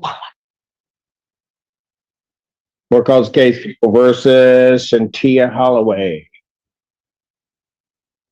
And Lori Yagi, Assistant Public Defender, with and on behalf of Ms. Holloway. Could you state your name for the court? Shatia Janaya Holloway. Thank you. Your Honor, may we approach in this matter? Briefly, very briefly. I have already this question. You're joining in it? Okay, come on. No.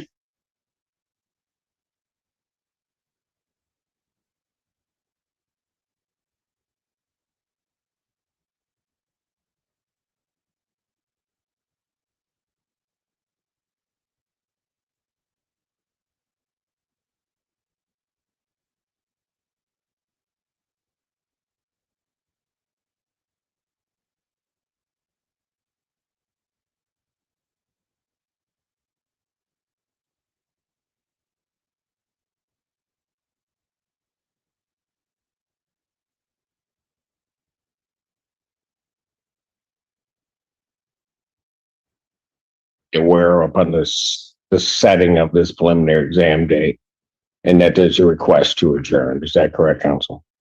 That's correct, Your Honor. Preliminary examination will be in person, will be adjourned to, where's my calendar? May 26th. May 26th, 2026, 9 a.m. before me.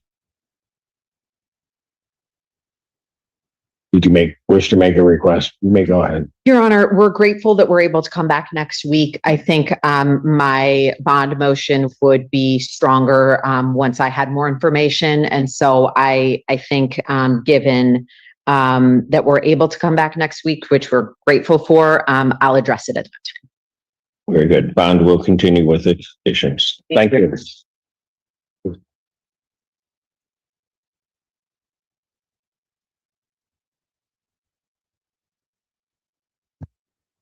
Right, not have anything else? I believe that we are ready. Why is Bellinger giving me the peace sign? Yeah, that means I'm running on two. Oh, I didn't know what that was. I didn't know if he was gonna start something or what, because I didn't know if it was a peace sign, a gang sign, I don't. The two being Cooper and Pecos. That's correct. Okay. So there, this is no longer. This one? Yeah. Is no longer, what's the other one doing? We gotta do it. Oh, I need to call for, and I do the other one then? they're both in custody. Oh, never mind. I do see the purple tabs. That's ready for Cooper. Thank you.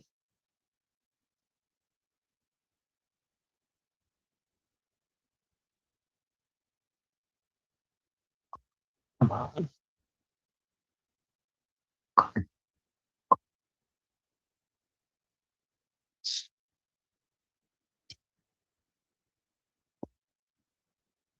It's okay.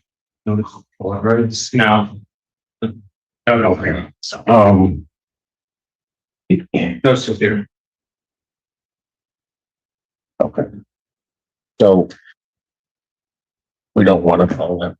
No, that's this one. That's that one. Okay. Your Honor, do you have time for me to approach real quick on an unrelated matter? Yes. No. Yes, come on. Oh, no, if you're bringing people. Oh,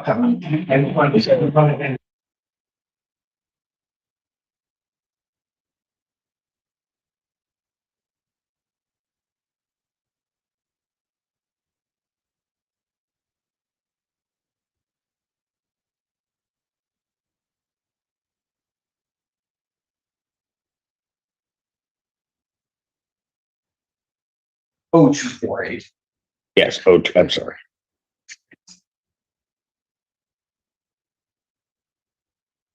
People being unable to proceed in those matters. Case is dismissed. That's on defendant's motion.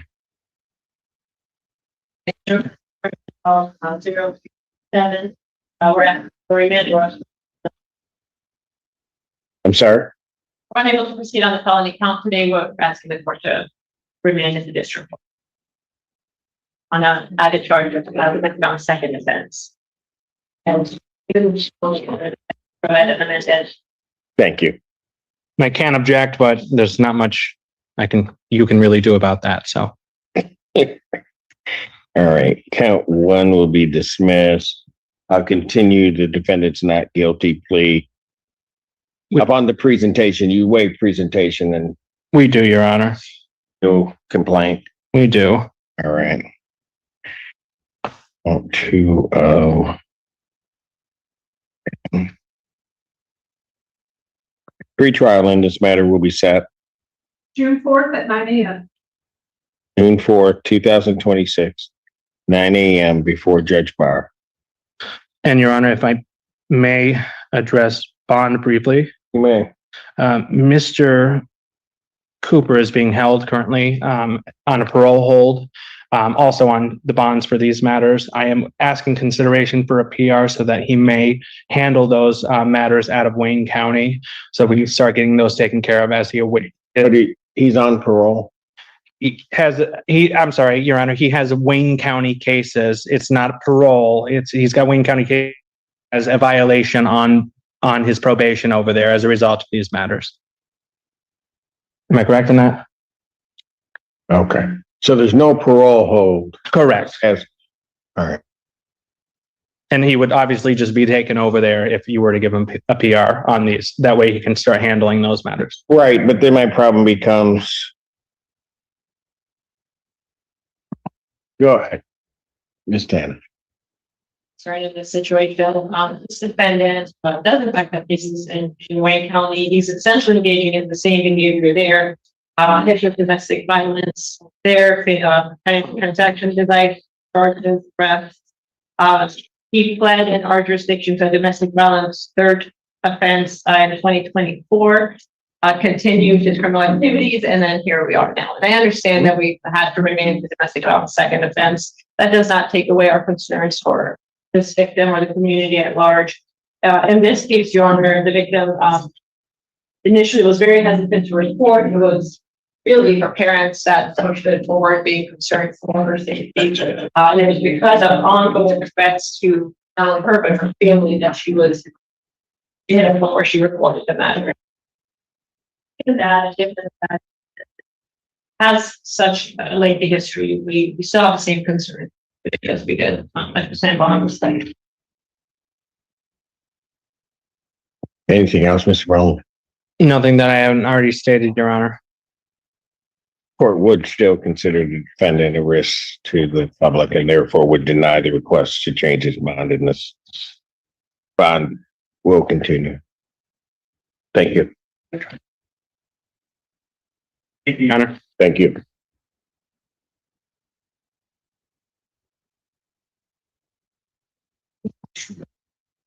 Pardon? They're gonna grab. Okay. One time though. What are we doing? I got a wheelchair coming through next, just to let everyone else. I don't know what that means. Court does call the case, Cooper versus Cameron Larry. TP. Morning, Your Honor. Thank you, Your Honor. Alex Warren Green on behalf of Mr. Larry. Mr. Larry, could you state your name? Cameron Larry. What are we doing? All right, put that up. Yes.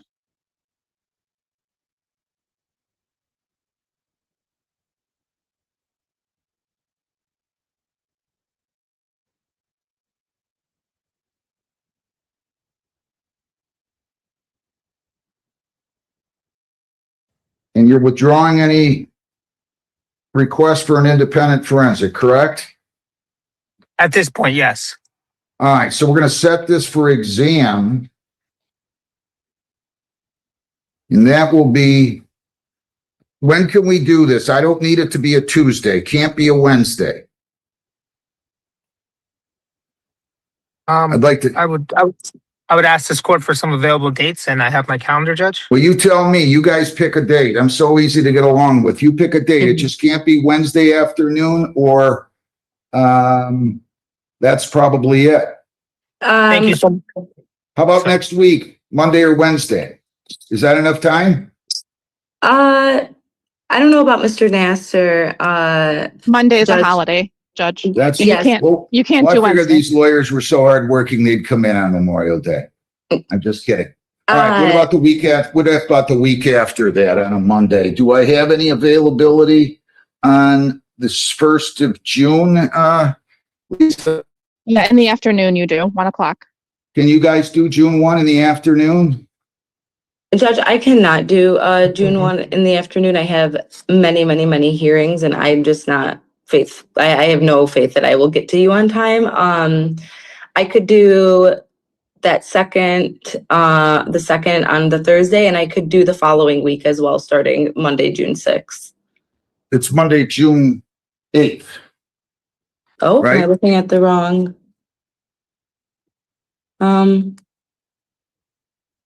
I think it would be Monday, June 6th, if I. June 6th is a Saturday. Okay, my calendar's wrong in front of me. So whatever that. Wait a minute. I can't hear you at all, Mr. Nasser. Hang on, slow down. Can you guys do it on Monday, June the 8th at 1 PM? Am I good then, Lisa? You have a jury trial at 10 o'clock that day. What's the name of the case? Michael Rebant with Mr. Ramsayer. I don't want to go past that. Judge, could we do June the 12th, Friday? I'm available No, that I'm not entire. here. I'm not here. I need you guys to figure out a date, go into the breakout room with you, if you would, please. I can't. I've got a little bit of. So you can't do it the 1st. I got a jury trial on the 8th. How about the 9th? Judge, I can do the 9th. In the afternoon? Am I good, Lisa? Let me check. Yes, Where's you're that? good that day. Mr. Nasser, you good for the 9th? We'll make it work, Judge. The afternoon meeting, 1 o'clock. Yep, June 9th at 1 PM, okay? Perfect. Thank you. We'll be there. Anything else anybody needs to bring up? Nothing from the people, Judge. Thank you. Nothing All from right. defense. Thank you. Wait a minute. Let me just do this. Give me 1 second here. We do understand, and I called both cases. I just want to make clear for the record that the report that I marked that we received February 27 also pertains to file 25B728899. So there's a second charge, different incident date. Defendant found competent to stand trial on that file as well. People's 1 admitted pursuant to stipulation. And we'll set it for exam. I'm going to do one after the other. So I hope we're going to have all these witnesses here. So we're going to do the same date, June the 9th at 1 PM on this one. Okay, sounds good, Judge. I was actually just going to I ask if assume that there's included different both. witnesses. I didn't get far enough to check, but they'll just all have to be here at 1 if they would, please. Okay? Okay, Judge. Thank you so much. Thank you very much. Have a good day, ladies You and gentlemen. too. Thank you. Good luck. Thank you, Judge. Thank you, Judge. We'll see you on the 9th. Thank you very much. You have to appear in person that day, Mr. Ferguson. People against Poe, Brian Poe, Brian DeVar Poe, 24W8355698. Good morning. B, E, and B. Good morning, Your Honor. Mr. Sheffield, bring me up my client. As opposed to standing in my immediate left circumcision record. What made him come in today? I'm curious. He honestly believed that he Come to court for, a year or two that his license back and obviously it was why would you walk in? I want to know. Why would you walk in here 2 years after the fact? Maybe I don't feel like getting it done. I understand, Your Honor. No, I don't think you do. Maybe I don't want to get it. You want something now, so you come walking in. Maybe I want to set this for 2030. I'm not kidding. I'm already know. I hate this. This is so disrespectful. There's nobody, if defendants not figured that out yet, how disrespectful that any judge in any court is going to find this?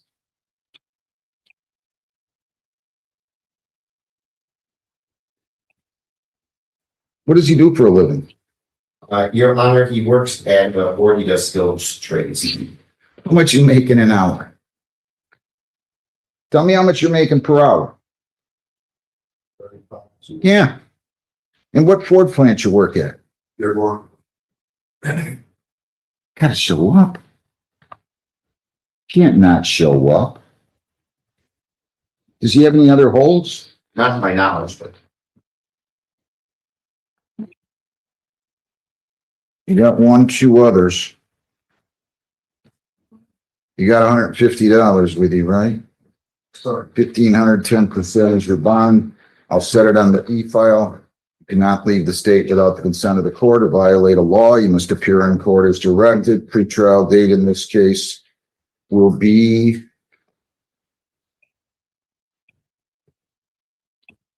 May the 27th. This is a Woodhaven case. I doubt you qualify for a court-appointed lawyer, though, okay? If you want to fill out a petition for one, you can, but if you're making $35 an hour, unless you're only working 5 hours a week, you're not going to qualify. You're working 40, right? All right, so I'll just indicate he stands mute, waives formal reading. post $150 down the loan. And then you come back on May the 27th. And we will give you that notice, okay? So you get 2 paper notices on these cases, May the 27th at 10. Any questions? Stop doing this. You got it? You got it? All right, good luck. Thanks. Brian. Daryl Bryan. Daryl Bryan.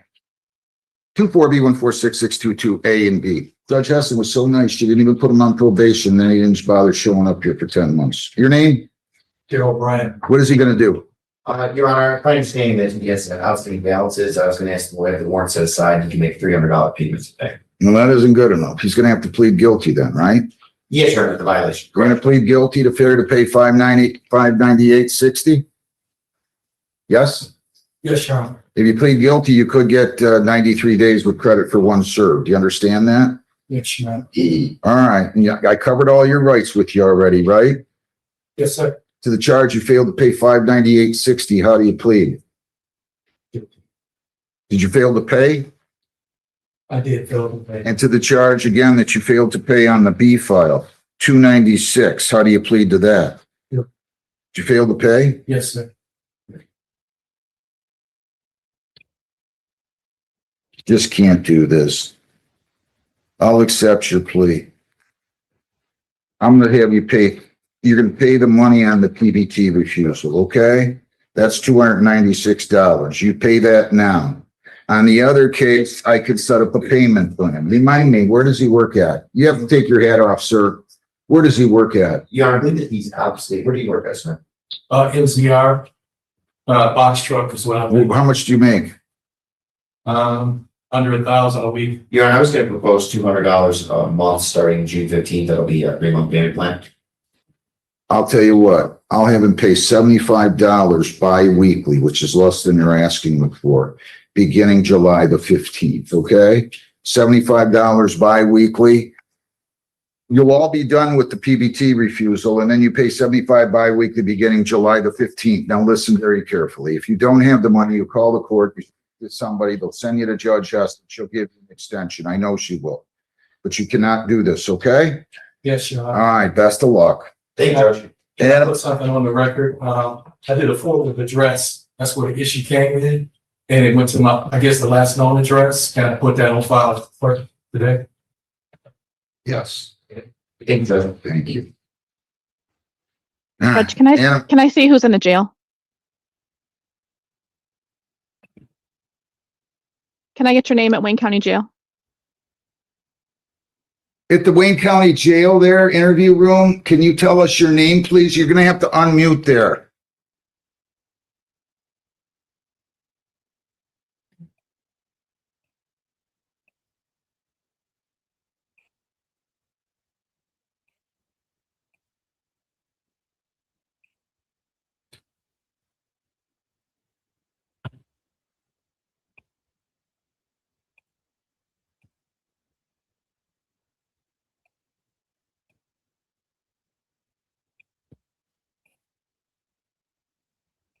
Mr. Graziani, Good morning, Judge. would you please have your client sign this advice of rights? Judge, I shall. Thank you.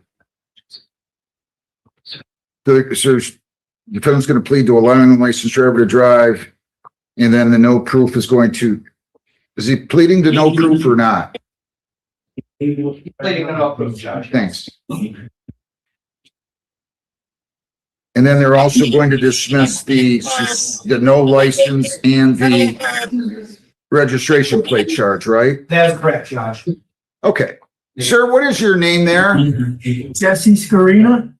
That's no, that's Jesse Scarina, please. I got it. Thank you. Lisa, can I have a breakout room with him? We'll be right now.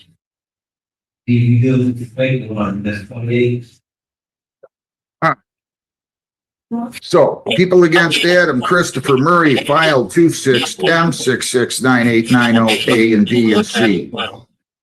All right.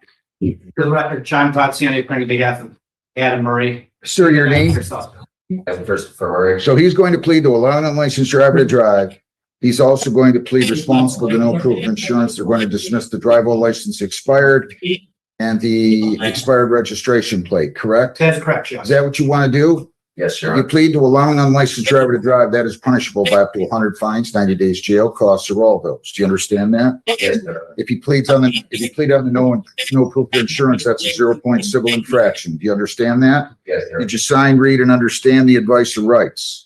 Yes. If you plead guilty, you'll be giving up all those rights, and we're not going to have a trial of any kind. You understand that? Yes, Your The Honor. charge, no proof of insurance, how do you plead? Guilty. It's responsible? Responsible. Do you have valid insurance now? But all We have everything, Judge. To the charge allowing an unlicensed driver to drive, how do you plead? Guilty. Were you in control of a motor vehicle that was being operated on March 17th of 26, a 2010 Mazda on I-75 near King and Brownstown? Yes, Your Honor. And you were suspended, revoked, or denied at the time? Yes. Are you on probation or parole? I am not. Anybody, I am not. anybody force you to plead guilty? No, Your Honor. All right, that plea is accepted to no proof of insurance. I'm accepting the plea to allowing the licensed driver to drive.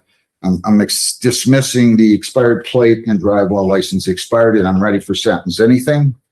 Judge, I'd like to just indicate that this gentleman has been in a trap. He's been helping his mother out, who recently moved in last several months from Alabama. They just, purchased a mobile home in the area, and it's been tough for him. Finally, his mother's able to work, and to put it simply, Mr. Murray's been carrying a load and it's stretching out financially. So I hope you have compassion in this situation, Judge. Anything? No, Your Honor. So you have insurance. I'm going to reduce that to 145. Okay, I'll take your word on the on the other. You do have a valid license now. I'm going to go $50 in fines, $30 in costs, 75 victims' right fee. Repeat that, I can hear us. Yeah, I don't know what's going on out there. It's 50 fines, 30 costs, 75 victims' rights fee, $50 justice assessment. So that's 80 plus 125. You took 205 or 30 days plus the 145. You owe $350. Do you have all that today? He does not, Judge. He'll need probably several weeks. And Does he have anything today? on Tuesday, the last time he gets paid is Tuesday. And how much money will he have? $150 and You we're get paid weekly or bi-weekly? Bi-weekly. How about you pay $75 bi-weekly? Well, can you pay $100 bi-weekly? Yeah. And you're going to start that a week from tomorrow, Yes, Your Honor. beginning May the 27th. So we can give them a printout on that, Lisa. I don't care which is paid first. Actually, let's have them pay the misdemeanor first. So you can have them pay $100 bi-weekly beginning the 26th. And when he's done with that one, then he can pay on the no proof. Thank Okay? you, Judge. Thank you so much. Anything else? All right. Best of luck to you. Thank you.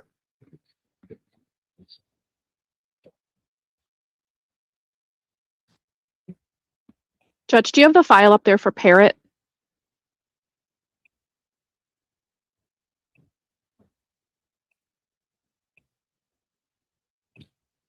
No. No, I do not. Mr. Mihana, did you talk to the prosecutor? Good morning. I did. This is a case that's already set for an exam for next week. We did that last week and we're just proceeding towards the exam.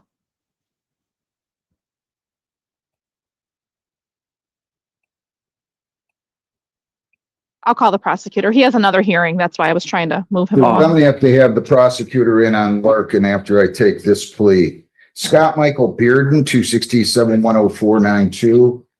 Again, good morning, Judge and staff. John Graziani, appearing on behalf of Scott Bearden, who's to my left. Please identify yourself, sir. Scott Michael Bearden. All right. Good morning to you both. Mr. Graziani, what are we doing on this? Judge, we're having dismissal of the operating with a high VHC with Mr. Bearden pleading guilty to operating while intoxicated, first offense. Is that what you want to do, sir? Yes, sir. If you plead guilty to operating while intoxicated, is this the first offense? This is a first offense. It's punishable by up to 500 fines, 93 days jail, 360 hours community service. Court costs are all 6 points, license suspension or revocation in accordance with your record. Your vehicle could be or might have to be immobilized depending upon your record. Assuming you otherwise have a valid license, you'd be suspended for 6 months, 6 points with no restricted for the first 30 days. Do you understand that? Yes, sir. All right. I just gotta have you guys have these advice of righteous ones. Judge, my apologies. All of a sudden it became a little crazy in there. You're presumed innocent. They have to prove you guilty beyond a reasonable doubt. You have the right to remain silent. You do not have to say anything. If you choose to say something in or out of court, whether orally or in writing, it can be used against you. You have the right at a trial to testify or remain silent. You have the right to cross-examine their witnesses. You have the right to bring in your own witnesses. You have the right to use the subpoena powers of the court to bring in those witnesses. You have the right to testify, as I said, or remain silent. And if you plead guilty, you're waiving the presumption of innocence and you're waiving the requirement that they prove you guilty beyond a reasonable doubt. Do you understand that? Yes, sir. All right. Is this how you wish to proceed? Yes, sir. To the charge of operating while intoxicated, how do you plead? Guilty. Can you call in, who's this, Marl, please? 249. All right. Were you operating a motor vehicle? Yes, sir. Hang on 1 second. I'm sorry. Were you operating a motor vehicle May 6th of 26 on West and Veterans Parkway in the city of Trenton? Yes, sir. Prior to operating that motor vehicle, did you drink alcohol? And if so, what did you drink and how much did you drink? Drink 3 cans of beer within approximately an hour and a half. I'm not a big drinker, so How big were the beers? 16 ounces, I oh no, they're bigger than that. Okay. Well, how big? There's, They were, but this tall. what, 32 ounce? They were big ones. Okay, so they were, you put your hands up. It looked like you were showing about 32 pounds. Judge, we can basically state that he had 6 beers within an hour and a half on an empty stomach. They were known as natty daddies. I'm past Any daddies? I'm past my drinking days, so They got all different names for everything anymore, don't they? Just to confuse I'm us. a big drinker, so it's really. All right, okay. Did you feel like your ability to operate the motor vehicle was significantly and materially affected due to the consumption of the alcohol? And if so, in what way? Afterwards, yes, I did. At first, I felt. I know. Why were you pulled over? Technically, I wasn't pulled over, I got my car stuck in a hole and I called my wife.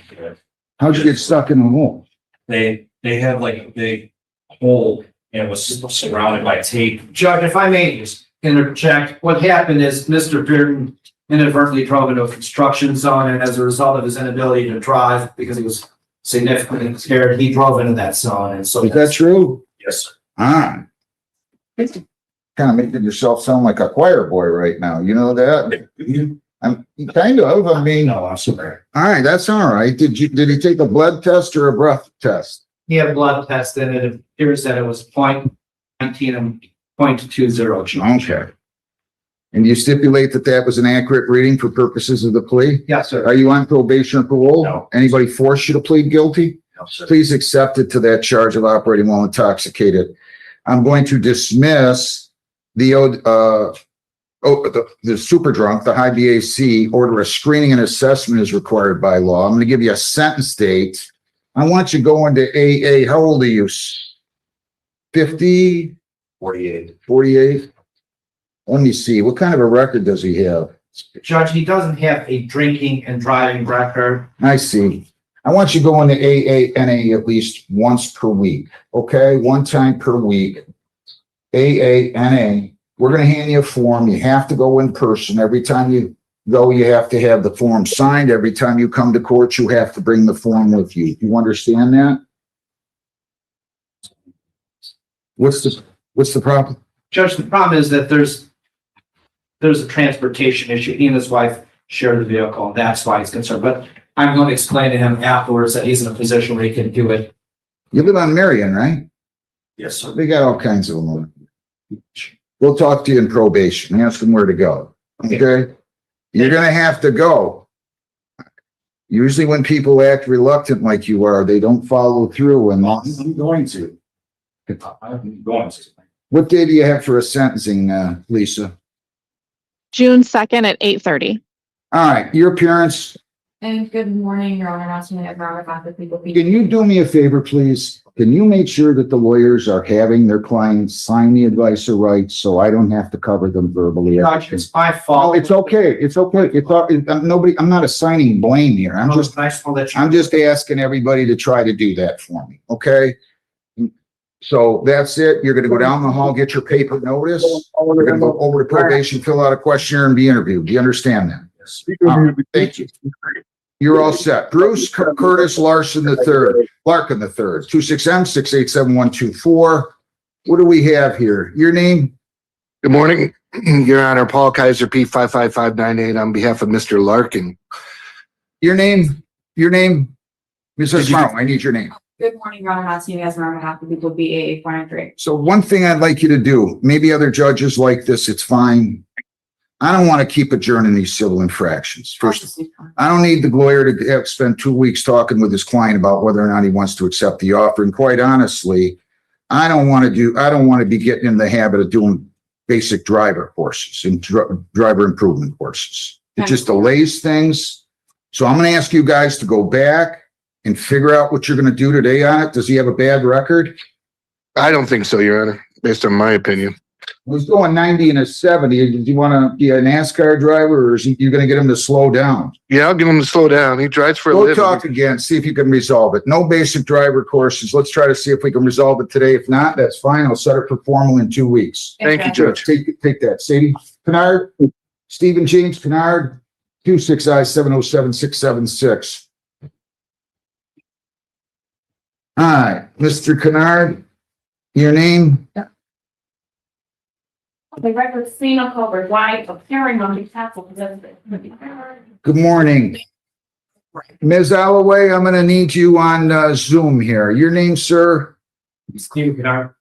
All right, so and you guys are comfortable saying this is going to trial? Judge, today is again time for our final pretrial conference in this matter. This is my third time appearing here. We appeared on 5/5/25 and the court. 26, you mean? 26, and the court entered an order that the complaining witness must appear. Where is the complaining witness? It's my understanding that the complaining witness is in Arizona in an alcohol treatment facility. All right, let's get Ms. Alloway here. Where was she at? 237? Yep.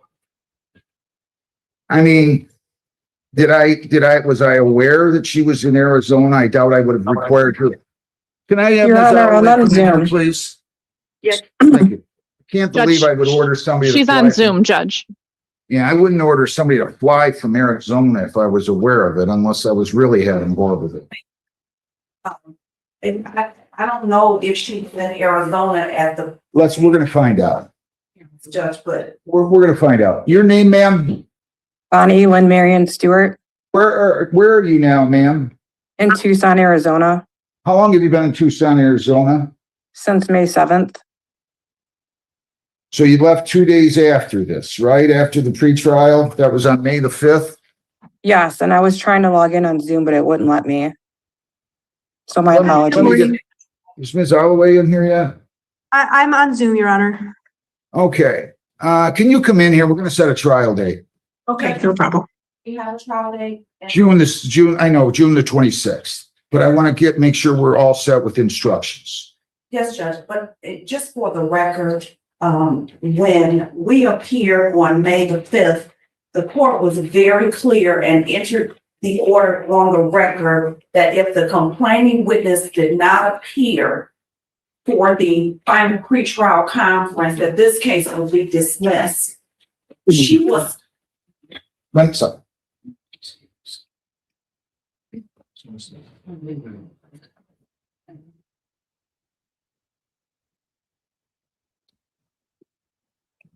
Your name? Morning, Your Honor, Nora Oliver, the county. Okay, so can I cut this short? Judge. Can I cut this short? I'm not dismissing this case because she went into inpatient treatment 2 days. Listen to me, please. I'm not dismissing this case because she went inpatient 2 days later. Otherwise, I should order every lawyer on every case and every party on every case to come in here in person, and I don't do that. I got lawyers on Zoom all day long. I'm not revisiting it. You can take it up on appeal. Any court that throws this out, I don't know what to tell you. She's here. Has she conferred with you, Ms. Holloway? Yeah, All right, that was the purpose. So let's not talk about that. for the record, Judge, Counsel. if I could Zoom and I was told that I would need to appear. I'm not gonna argue about it. If she's trying to make herself, she's an inpatient. You're an inpatient, right? Yes. I mean, she's trying to help herself. I understand, Judge, but on 5. Ms. White, Ms. White, Ms. White, Wasn't. Ms. White. Listen to me. I've heard enough. She doesn't have to be on 5-5. No judge ordered her to be here on 5-5. Did any judge in the country order her to be here on 5-5? If they did, tell me who. If they didn't, why talk about it? They don't have to be here every time. Judge, you ordered her. Ma'am, Yes, Judge. do not argue with me. Got it? I know you don't. Apparently you don't. So back away from the podium. You guys are figuring out a way when you're coming back and putting the jury, giving me the jury instructions, and we're proceeding June the 26th. You don't understand. You want to argue. I'm not arguing with you. You got it, counsel? You got it? No, you don't. Back away from the podium, I said, right now. Priority waste. 26SO25069. Yes, good morning, Your Honor. Elizabeth Trombley appearing on behalf of Priority Waste. All right. We got defective equipment. This is going to be dismissed. It says in compliance with the law. True? Yes, Your Honor. So you won one of these. Congratulations. First time. Case dismissed. Thank you, Your Honor.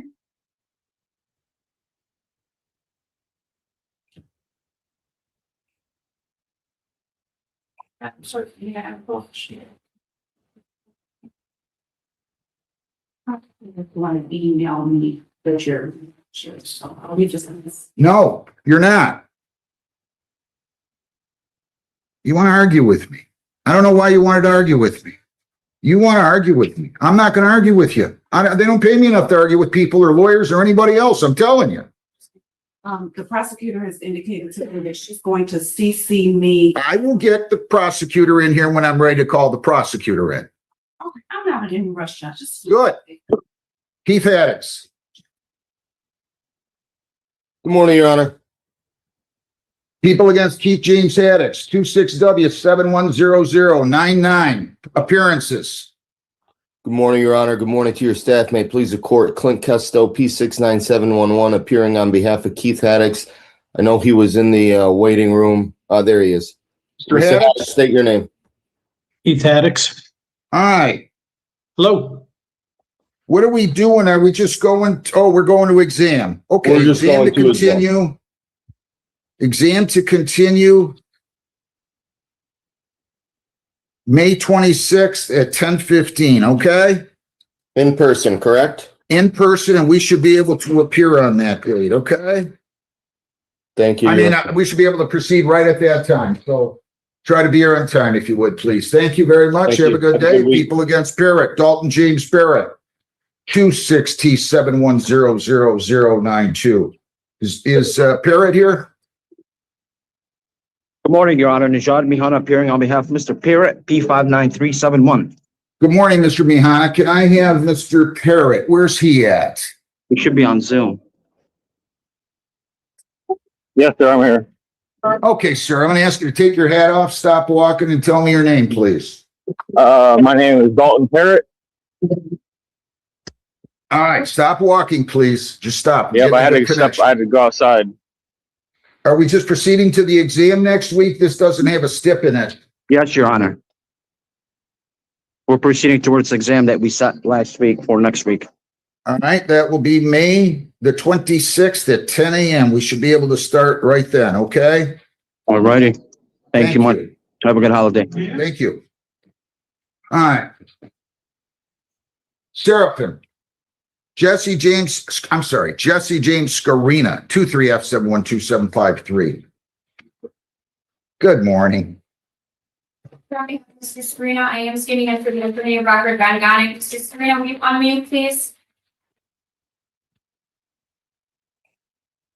He has to push the button on the phone. You have to push the button there, sir, to unmute. I don't know if he knows how to do it. I had to ask. The court Or the. Right, So when we were in the breakout room. right. He has issues seeing without his glasses, so that So do I. we all. It gets worse. Great. Yeah. So you had to see me lose my cool a little bit here. Take it back, Judge. Well, I don't like lawyers arguing with me, okay?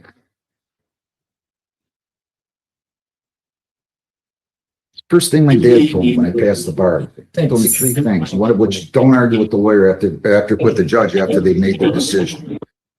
Really? I believed it then, I believe it now. Mr. Scarina, your name? Jesse Scarina. All right, so this is going to be a waiver? That is correct, Your Honor. Give me, Mr. Serena, I went over the nature and purpose of a preliminary examination. My understanding is he wishes to waive his right to that examination and have this matter bound over to further proceedings. All right, is that what you want to do, Mr. Scarina? I think so, Your Honor. I'm Any lost on all objection this to stuff. Ms. Belcher standing in for your attorney of record, Mr. Gonick? Yes. You have an objection or you don't have an objection? No, I don't have an objection. All right, so she tells me you're going to waive your right to an exam on this charge of operating while intoxicated, third offense. And that means the driving on a suspended will go with that file to the Wayne County Circuit Court. Do you understand that? Yes. And do you agree to that? Yes. And you understand by waiving your right to an exam, you're waiving the requirement that the people prove that the crime was committed and that you were the one who probably committed the crime, and you'll be bound over for further proceedings to the circuit court. You understand that? Oh, I thought that was for seeing about getting bounded out of jail. That's what we discussed we would address next week in the circuit court, but you're agreeing to go downtown to the circuit court. Oh, okay, yeah. Is that what you want to do? Yes. Anybody force you to do that? No. I'm accept the waiver. We'll set it over for arraignment on the information. Call Ms. Holloway and Ms. White in here on Kennard. 30,000, 10% bond will be continued, and you're bound over, and the further proceedings will take place 1 week from today on May the 26th at 9:00 a.m. in the Wayne County Circuit Court. Thank you, Your Honor. Any questions, sir? No, sir. Good to see you. Thank you. Well, you have two more. Okay, all right, well, take care. They're letting them know. They're coming in. They're letting them know. All right, let's take Katian. Eric Katian? It's good. Eric Anthony Katian, 260-702-767. Appearances. Good morning, Your Honor. Mr. Shepherd, when we have my client who approaches, also present as the conservation officer. Is that communication record? Eric Tepe. Your name? Good morning, Your Honor. Officer Ariel Young. What count is he pleading to here? Your Honor, he's pleading to an amended charge of illegal transport, and then the final count, which I believe is the last one. Who wrote this up? Man prosecutor. Hang on a second.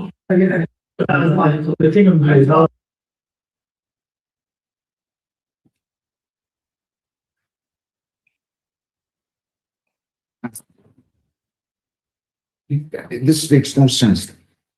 Your Honor, he's pleading to a illegal transport of a firearm, the dismissal Well, of. she's got improper written down, and then she's got pleads guilty, improper, failure to wear winter orange, 1 year probation, stiff to $6,000 restitution for deer. Yes, Your Honor. Is this yours? No. Let me talk to them both. Let me talk to you two both. You and the prosecutor. Come here, Ms. Holloway. I'm gonna get you and Ms. White out of here. Stephen James, I'll be right with you. Stephen James Kennard, 260-707-676. Okay, Mr. Kennard, your appearance. Where's Mr. Kennard? I can tell, he has a lot of well.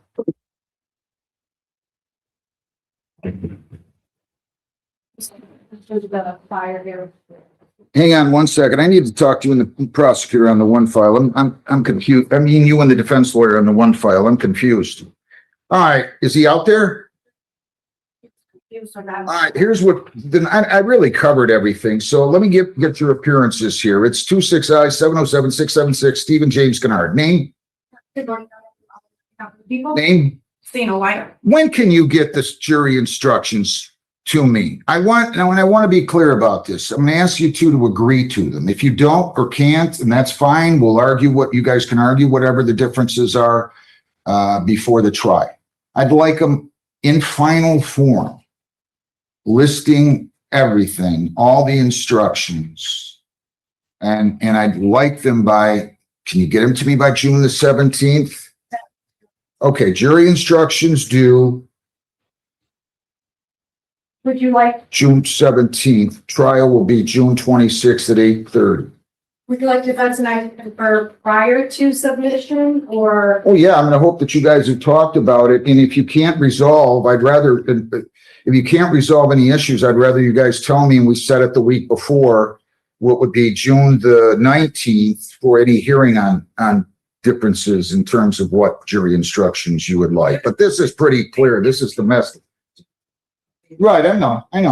But I'd just like to ask the court or the people, if they've confirmed whether or not the complainant will be back in the state. Complainant has to be here for the trial. She said she will be. Yeah, she's gonna have to be here for the trial, or else I will dismiss it if she's not here in person, okay? Anything else? Thank you both. All right, I need to talk to you guys and continue. Come on back here.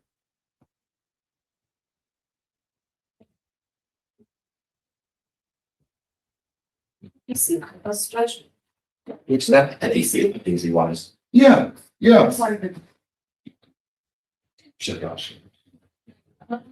Which case was very much.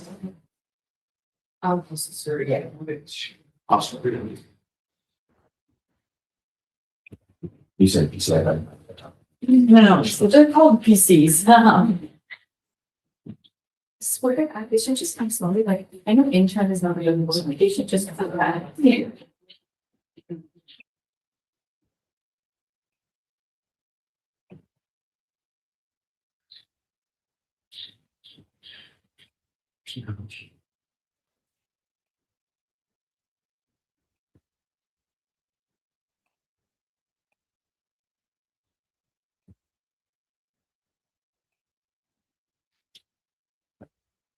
See the front up here? Arthur Purnell.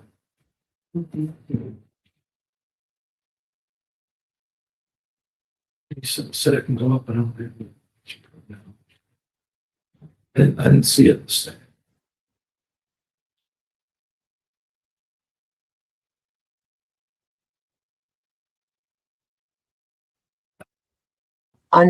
No contact with her. Yes, Your Honor. Do we understand what no contact means? It means you cannot write her phone or see her, text her, email her, communicate with her, go to her house, go to her workplace, find her at a grocery store, find her any place. You can't be anywhere near here.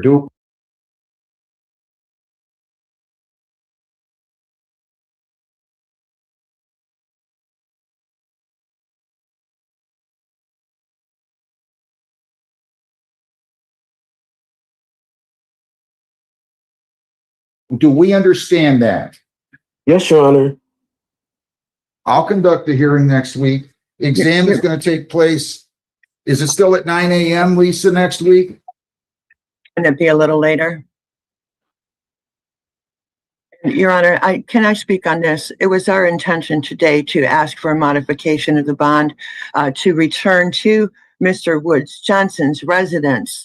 His residence is located at 23652 Matts Drive, Brownstown. That is he is the sole owner of that property. He's been given the bond. Listen, I didn't set the bond. I don't have the victim here. He just wants to go home to get his belongings, and if I'm going to do that, I'm going to have a bond violation hearing first. So if you guys want to come in here this afternoon at 1:00 and I'll get them to get the victim, you want to come in and have a bond violation hearing and ask me to consider that, I'll be happy to accommodate you at 1:00.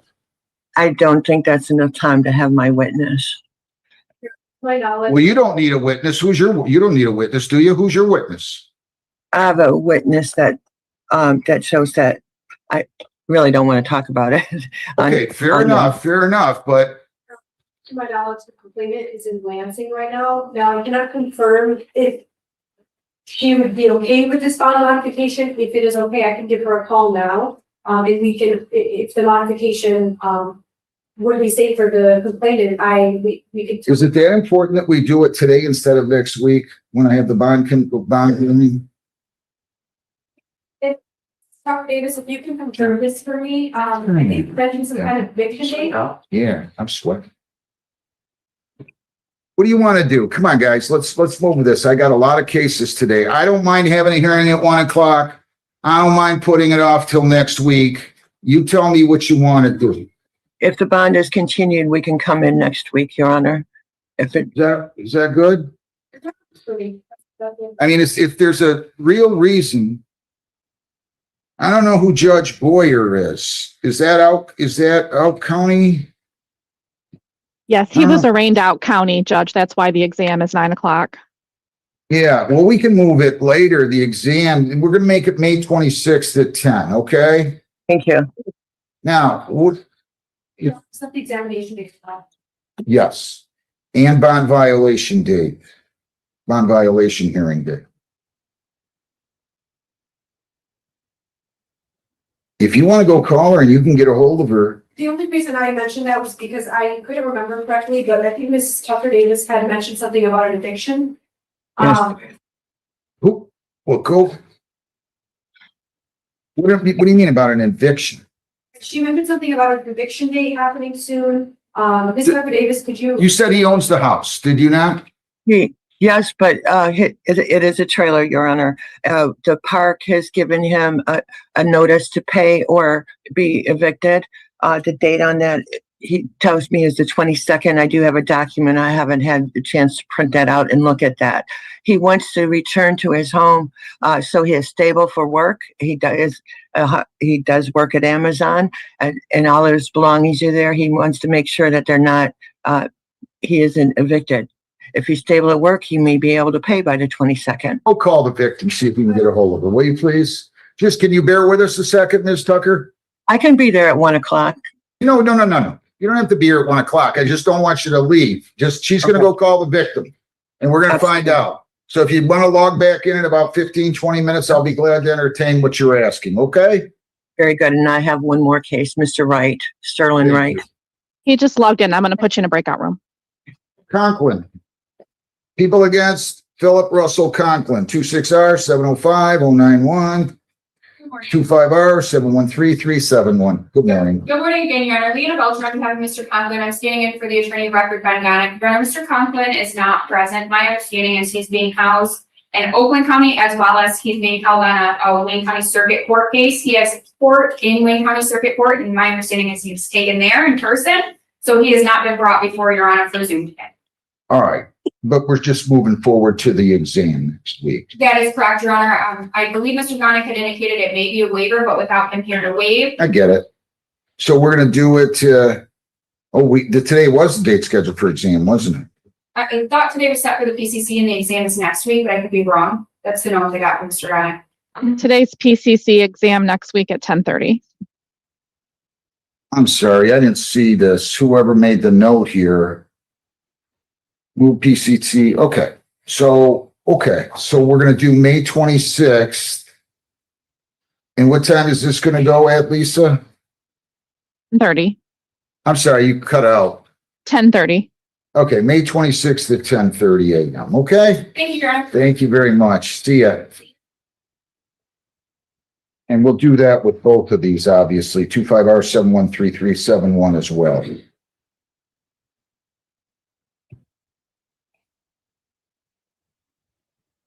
All right. Can I get the name of the defendant in jail? Sir, what's your name in the jail there? Bruce Larkin. Bruce Larkin, 26M687124. Counsel, your appearance.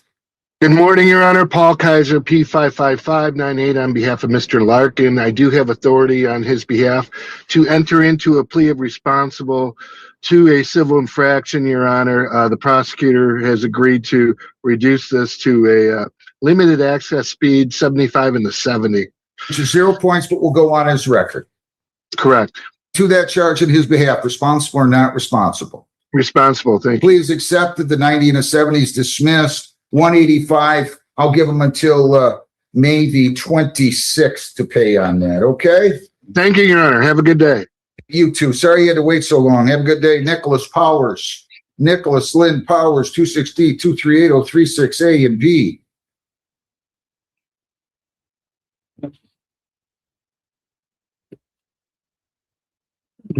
Your name, sir? Nicholas Powers. So you're going to plead responsible to failure to exhibit a fishing license as charged on that file B, and then they're going to dismiss failure to disclose CCW, true? Yes, Your Honor. To that charge, failure to exhibit a fishing license, responsible or not responsible? Responsible. Lisa, is that on our list? I'm dismissing file A. Is that on our list with the fines and costs? Yes, it is. How much? I have to look it up real quick. Give me a second here.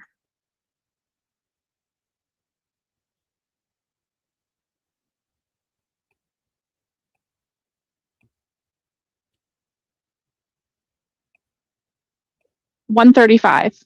135 it is. You can go down and pay that. You're all set. Thank you, Your And Honor. I'm dismissing the other case. Good luck to you. Thank you. Hannah Miller.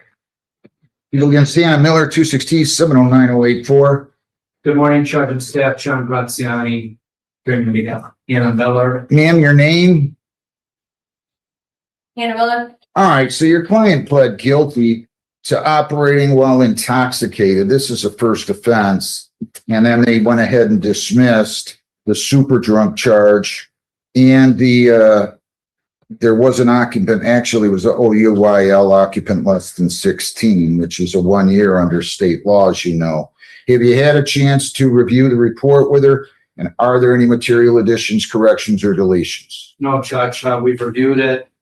And we'd like to have you adopt the recommendation. Okay, anything else that you would like to say?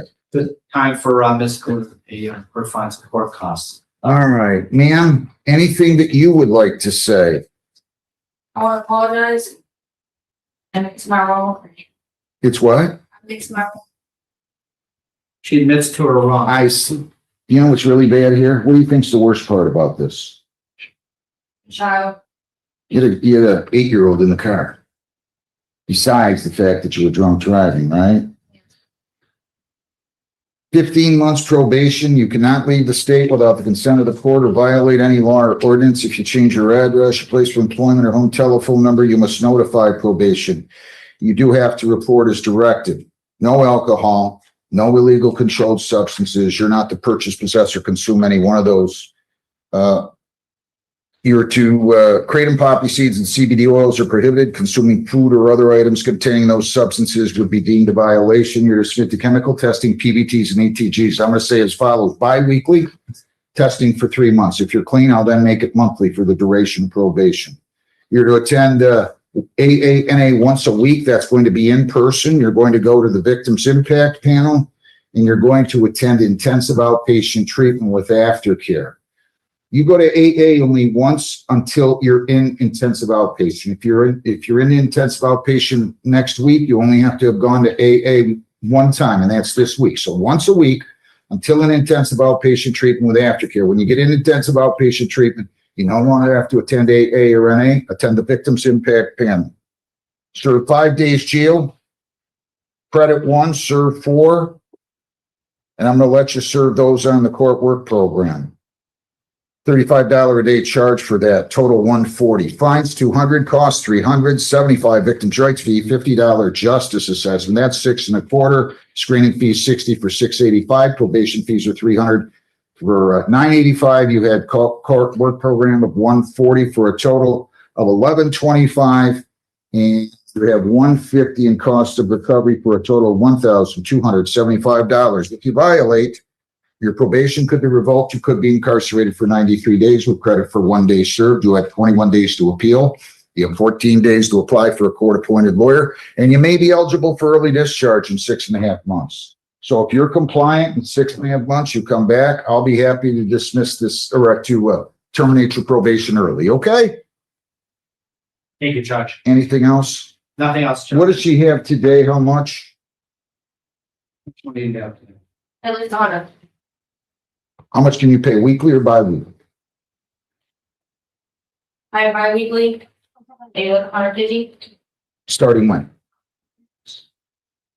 I'll say, get paid the 15th, so I have to pay one. Maybe the 15th of next month. I'll make it the 16th of next month. That'll give you a little extra time, and I'm only gonna ask you for $80 bi-weekly, beginning June the 16th. If you don't have the money on any day, there's no reason to panic. Just call the court. We'll go on Zoom on or before the due date at 8:30, or you can come in here on or before the due date, 8:30. I'll be happy to give you an extension. I don't care how many times we have to do this. Just do not ignore me. Do you understand that? And you'll meet with probation. Any questions?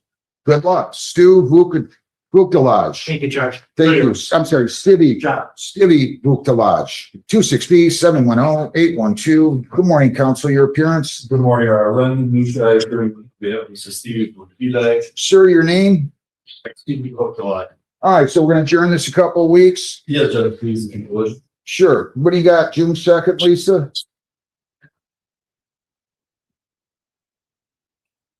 8:30, Judge. June 2nd at 8:30. Okay? That'll be great. And we'll see you here then. All right? Nice to see you. Go down the hall and they're going to give you a paper notice. Thank you. Ralston, Kenneth Lee Ralston, 260-239-310. Lawrence Dwayne Ralston, 260-239-307.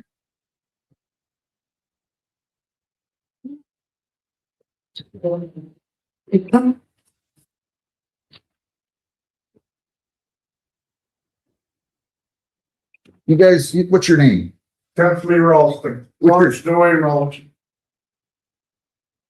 You ever been convicted before of anything? Martin? Have you ever been convicted of anything before in your life? Either Yes, one? sir. What? Well, in my misspent youth, Well, just tell me what you've been, how long's the last? numerous drunk drivings, All right.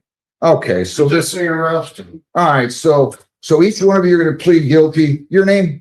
Also, yeah, partner. Taking too many fish. They're asking for against Kenneth, 17 fish, 10, 17 fish, 10 per fish for restitution alone. So at least 170 in restitution for Kenneth. And as for Lawrence, it would be 16 fish. Do you agree to that, Lawrence? Yes, sir. Do you agree to that, Kenneth? Yes, sir. Again, this is punishable by up to 100 fines, 90 days jail, costs are all those. I'll take it under section 771.1. If you are compliant, and I'm going to sentence you today, then you'll come back and I'll dismiss the case on motion of the prosecutor whenever I set this. Do you understand that, Mr. Lawrence Ralston? Yes, sir. You understand that, Mr. Kenneth Ralston? Yes. Did you sign, read, and understand the advice of rights, Kenneth? Yes, sir. Did you, Lawrence, rather? Yes, I did. All right. If you plead guilty, you're going to be giving up all those rights and we're not going to have a trial of any kind. Do you understand that, Kenneth? Yes, sir. You understand that, Lawrence? Yes. All right. To the charge, Lawrence, of taking over the limit of walleye by 16 fish.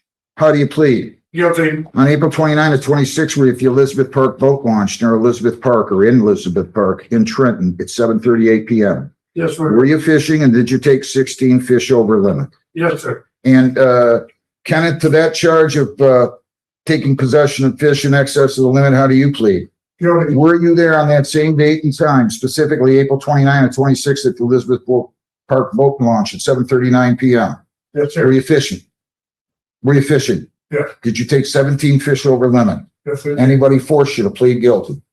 Nope. Plea is accepted. I find it to be an accurate plea.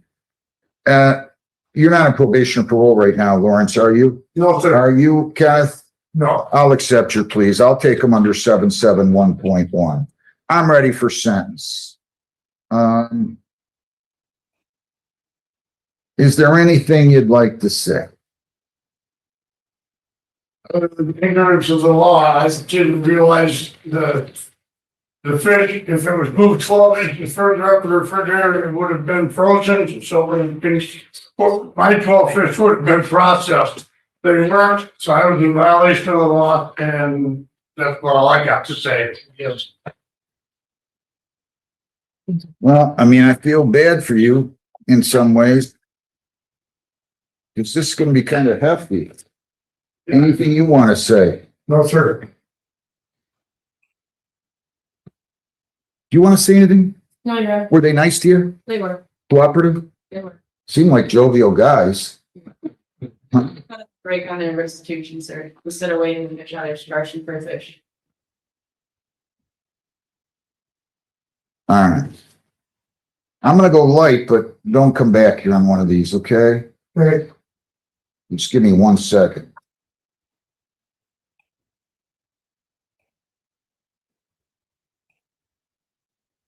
I'm gonna place each of you on probation for 2 months. I'll take it under section 771.1. You cannot leave the state without the consent of the court. You cannot violate any law or ordinance. You must appear in court as directed if probation tells you to. You're to pay $40 in probation fees. Each one of you are to pay a $75 victim's rights fee and a $50 justice assessment. So your probation fees plus your justice assessment and victim's rights fee are $165 total. Fines 20, costs 25. So you're going to pay $205 each of you. And then you have to pay Mr. Lawrence Ralston $160 in restitution. And you have to pay $170, Mr. Kenneth Ralston. So your total here is $365, Lawrence, and yours, Kenneth, is $375. You pay that, you stay out of trouble. I'll give you a review hearing date. Just give me 8 weeks out, Lisa. And if you're compliant, prosecutor will move to dismiss and I'll go along with it. You don't really want this on your record at the age of 40. So At the age of 70, so we have to come back down for 8 weeks. where do you live? Pardon me? Where do you live? Somebody level, Where? White Cloud, Michigan, Yeah, where's that at again? up north of the. No, you can zoom in. You can zoom. Let them zoom. I don't know how to do that. You got a friend or a son or somebody up there, a daughter or wife or. I haven't been able to. I'm halfway between Ludington and Muskegon. Well, I don't want you guys to have to come in. No, that's what we were hoping not to, Your Honor. I'll tell you what, if you've done everything, Lisa, presence waived. I'll just look at your record. If there's a problem, you don't have to show up, okay? Yes, sir. Thank It's you. not the biggest case of my handle this year. I'm not condoning it in the least though. No. Can you guys pay all this today? Can you? Yeah. Can Yes, you sir. go down the hall, pay it, have probation, instruct them, and make sure that you're writing down there, Lisa, that I'm definitely waiving their presence, okay? Okay. And we'll just set it for a review hearing and, we'll give this to probation, make sure they've looked at the records and everything's good. So when do you want to set this? July what? July 14th at 9 o'clock. Okay? July 14th at 9 o'clock will be your court date, okay? So you have to come back down. No, No, you didn't wait. no, I'm gonna wait. You're not getting any trouble when you're down. Right, exactly. And make sure you pay that today and you're all set and no more of this. You guys drove all the way down to, Yes, sir. I left my house at 4:30 this morning. no, but I mean for the fishing. Yes. Wow, it's that good. We're renowned at Detroit River, right? For the walleye this time of year or a little earlier? April's best time of year. Yeah. I get it. Have a good day, guys. Thank you. Your Honor. Thank you very much. People against Arthur Delbert Purnell. 217-208-366B. Who's his lawyer? Do I have Ms. Judd out there? Mr. Purnell, your name? There's an attorney Moore here for that case.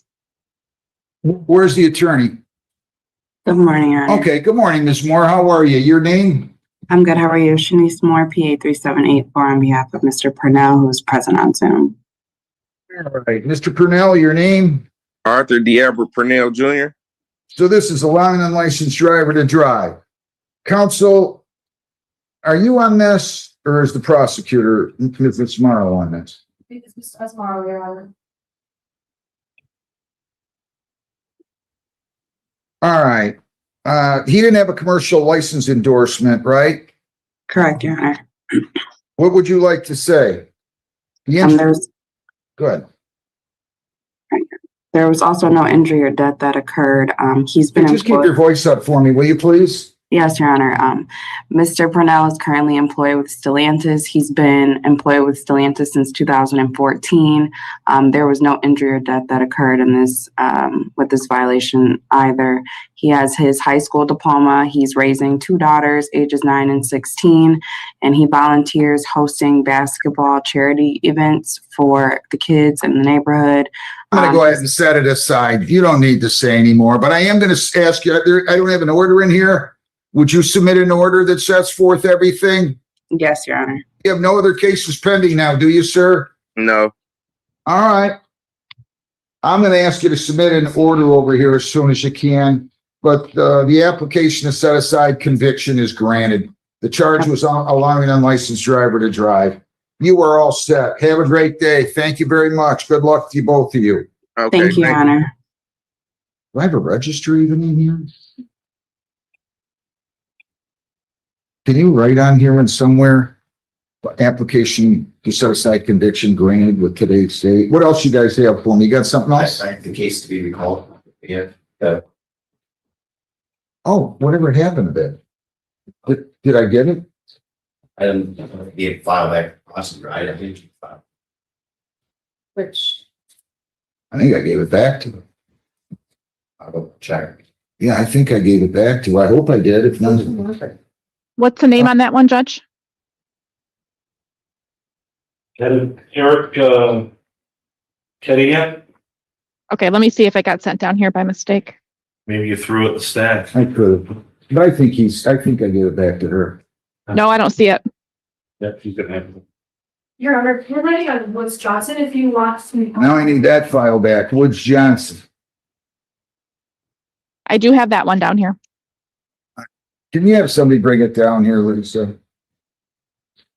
Yeah. Thank you.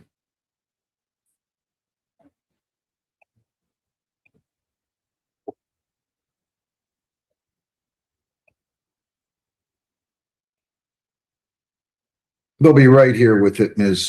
Tucker. Thank Kim's you. on her way. Okay.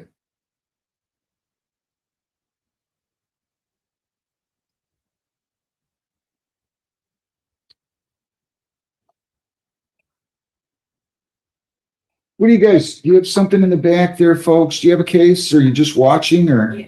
Christopher Wilkinson. Wilkinson? When's that? It was supposed to be at 10:45. He's up in Wayne, jail up there. Is that, are you Mr. Wilkinson? Yes. Yes, sir. Yes, Your Honor. Okay. Who's your lawyer? She was here. I don't know where she went. She was here at the beginning, but then she came down for some reason. It's Miss Tucker. Oh, yeah. There she is. Not Miss Tucker Davis, Miss Tucker. All right. She's not here right now. We'll figure it out, sir. Eric Woods Johnson, file number 26B710716. Your name is Tucker Davis? May it please the Summit Court, Don Tucker Davis, P59229, representing Mr. Eric Woods Johnson, who is present on Zoom with his permission. Johnson, I need to see your face, please. State your name. Eric Woods Johnson. Salve. You're out there, we have the people. What did you find out? I spoke to the complainant on this matter. I am not inclined to agree to any bond modification at this time. She did advise that when she did see him at the home, and that he also apparently stole some of her money, got rid of the belongings, as well as has the current leasehold papers and is afraid that he may go find her where she is now. So I would request that the court only allow a civil standby one time prior to May 22nd, which is the last week of eviction date. Judge, the victim is on Zoom also. She is on Zoom. Where is she? Miss Asia Calvin. Ma'am, could you tell me your name? You have to start your video, please.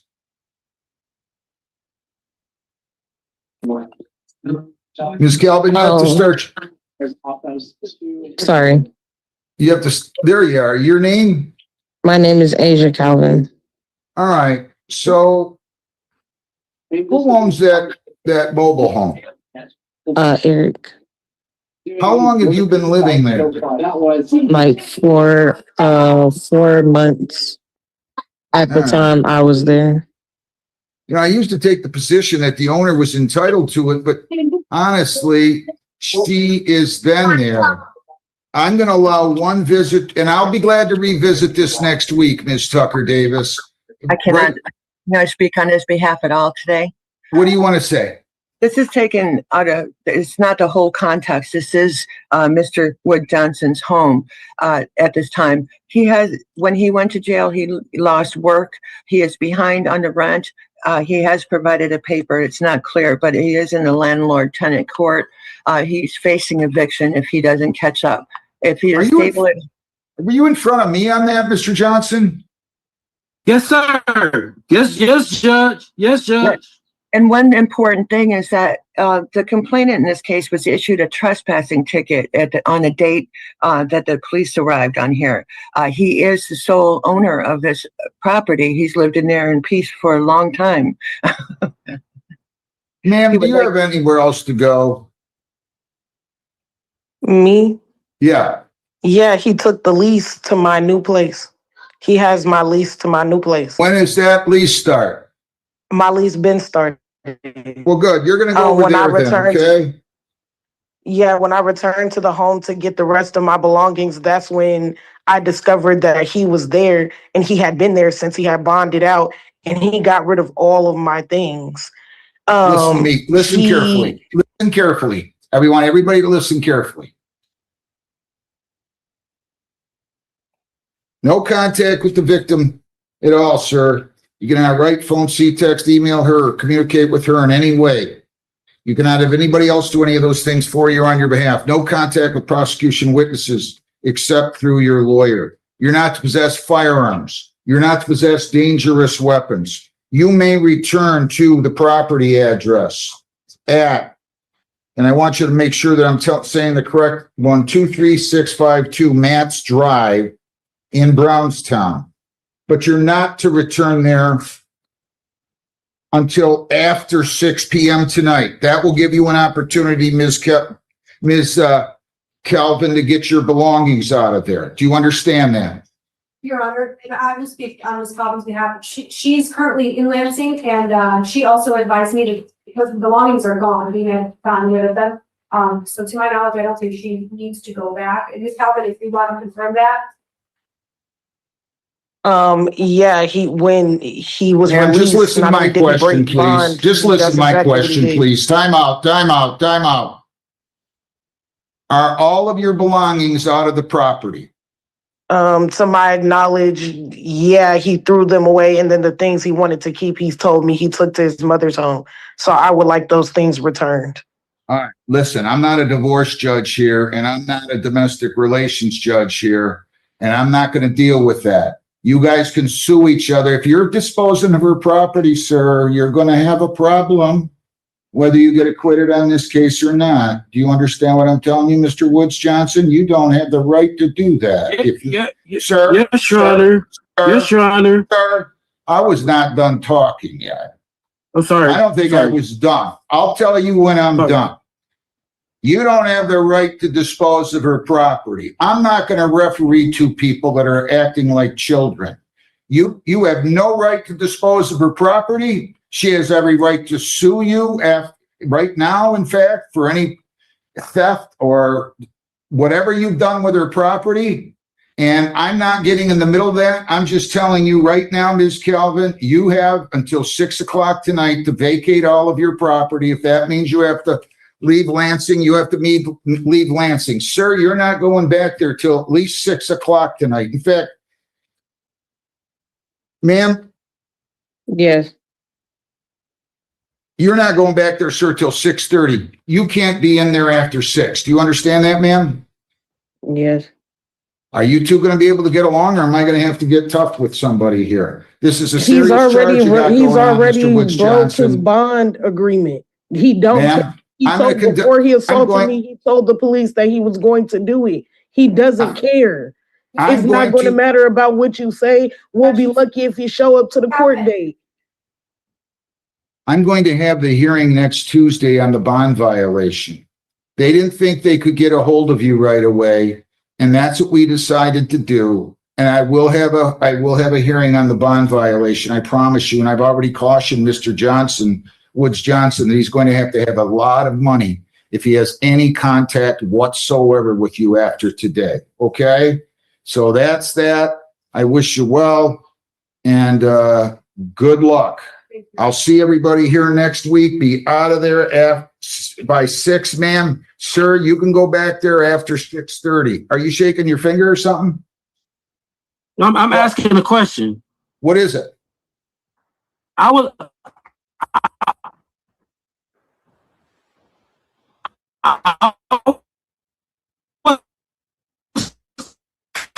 Contacted by her as well today. I can't understand a word you're saying. Wait a minute, wait, slow down. So I just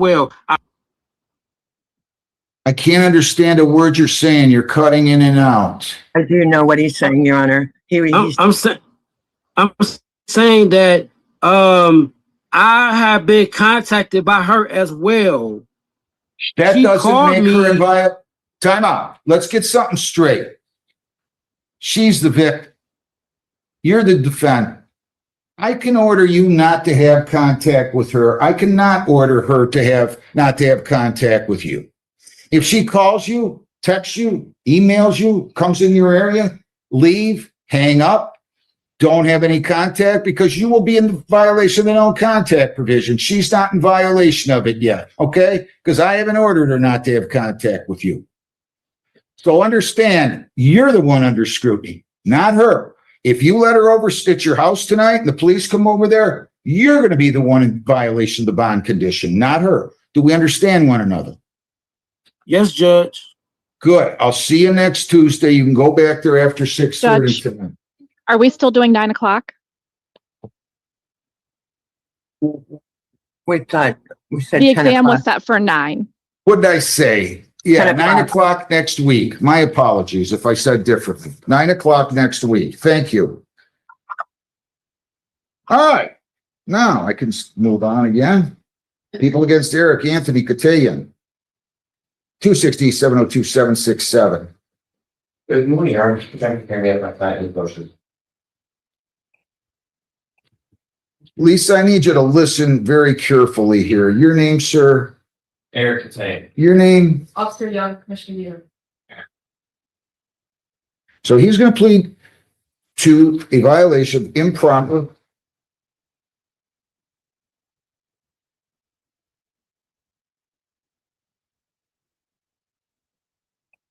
transportation, was it? Yes, sir. Improper transportation of a firearm, and I believe the statute number was 750.227D. That's a 90-day. He's going to plead to that in count 1. The more serious charge set forth in count 1, CCW, a 5-year felony, will be dismissed.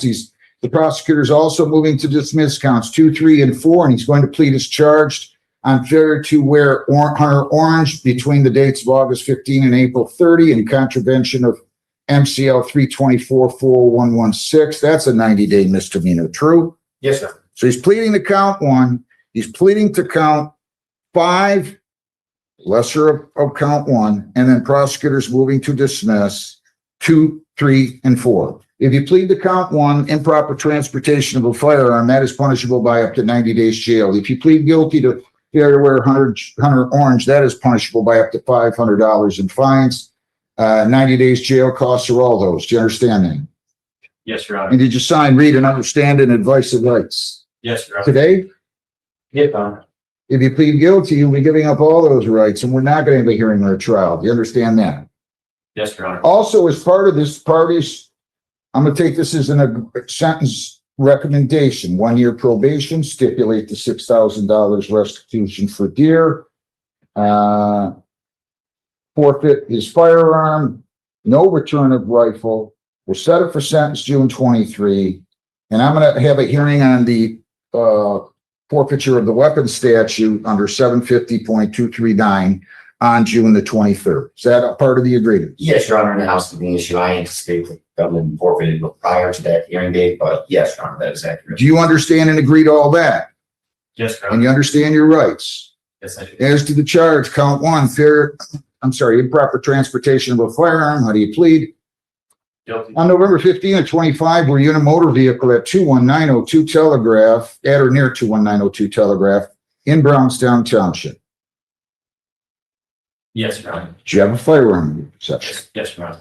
And that was a rifle, correct? Correct. And you used that to kill a deer? And what did you, did you still have ammunition in the firearms at the time that you were pulled over by the DNR officer? Your Honor, may I read here? Yeah. All right, on that date and time, you were hunting, correct? And you were hunting in a place where you were not permitted to, correct? Correct. And you stipulated that you didn't have hunter's orange on, correct? Correct. And then at some point, you were approached by a conservation officer who identified herself as an officer, and she requested consent for you to allow her to search your vehicle, correct? Correct. And in that vehicle, you did have a handgun, correct? Correct. And you did not at that time have a concealed pistols license. And you stipulate that the handgun was in the vehicle and it was an illegal transport, it was an improper transport, violated Michigan court law, correct? Correct. Says what? Okay, so he actually had that's where I was going. All right, so that was, I got it. All right, and then you were wearing hunter orange, correct? That's not your honor. I'm sorry, you were not wearing hunter's orange, correct? And this was between the dates as set forth in the complaint, August the 15th and April the 30th, correct? Anybody force you to plead guilty? No. I'll accept the plea. I'll accept it to count one, improper transportation of a firearm. That's again a 90-day. The CCW is dismissed. Counts 2, 3, and 4 are dismissed. Please accept it to count 5. Forfeiture of weapons statute we'll have a hearing on. And that's under 750.239. We're going to set the sentence, Lisa, barring anything you tell me, for June the 23rd. Is that okay for me? Yes, that works. 8:30. At 8:30. I'm going to order a pre-sentence report. I don't know that I need it, but I'm ordering it. And you can go down the hall, get your notice, and then go meet with probation. Any questions? Okay. I do want him to go get printed. He's going to have to go get printed today. Did he get printed? I didn't run. It's still saying needs printed. Lisa, if there's, I just ran it yesterday. Where did he go? where'd you go? What was part of it? Your Honor, I've got paperwork on the last date of our court appearance that they date evaluated. Okay, so you can double check with them, Lisa, and if not, maybe you can get a hold of Mr. Shemke and he can help you out there getting them printed. Okay? Anything else, Mr. Shemke? No, You're all set. Thank you. Good luck, sir. Thanks, DNR officer. Herb Street. Christopher Michael Herb Street, 26W 709-520. Good morning, Judge. John Graziani, on behalf of Christopher Street.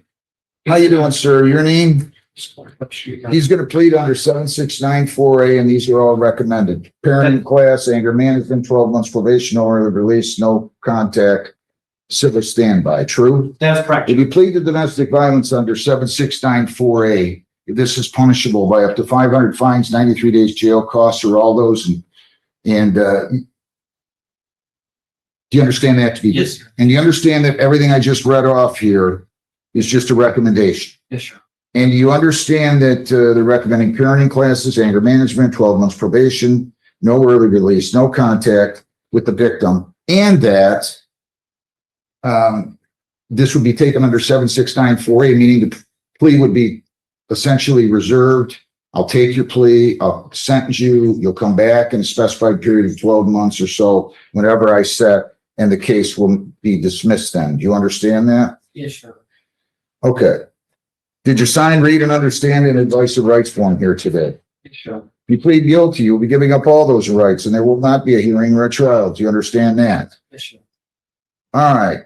I'm going to need John, find out what this gentleman's name is in the back again. No, not there. On Zoom. What's your client's name, Ms. Tucker? Christopher Wilkinson, he's in the, Wayne I County see that. Jail. I see that. I see that. We'll get that file. So you understand everything, sir? Yes, Your Honor. You understand all your rights? Yes, Your Honor. You plead guilty, you're giving up those rights. Do you understand them? Yes, To the charge, domestic violence, how do you plead? guilty. On April 25 of 26, rate 19347 Salem Drive in the city of Woodhaven, County of Wayne. What was your relationship with Noah Hurst? Pardon? He is my son. How old is he? He's 15. And what happened? We were, kind of roughhousing and I hit him a little too hard. Hang on a second. What do you mean? Be more specific. We were just like wrestling around. He likes to wrestle at times. And Okay. it got just a little out of hand. What did you do out of hand? I smacked him. With your fist or No. where at?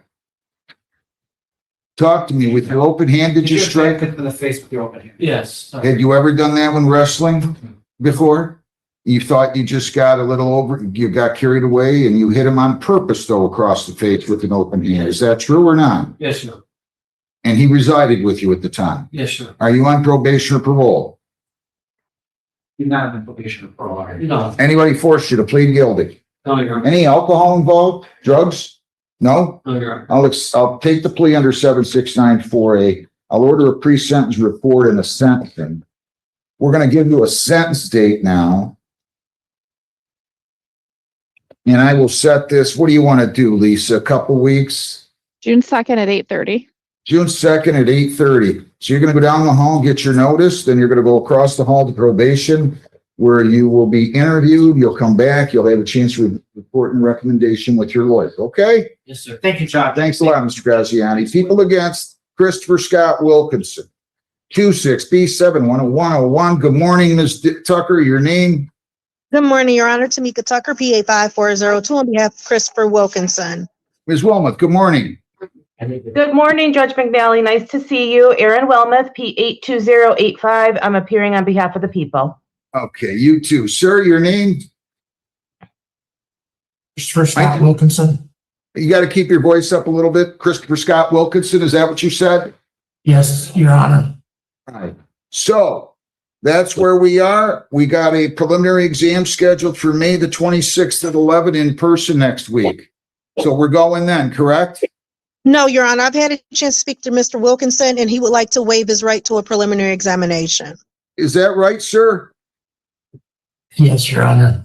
All right, so you're charged with various counts. Count 1, child sexually abusive activity, a 20-year.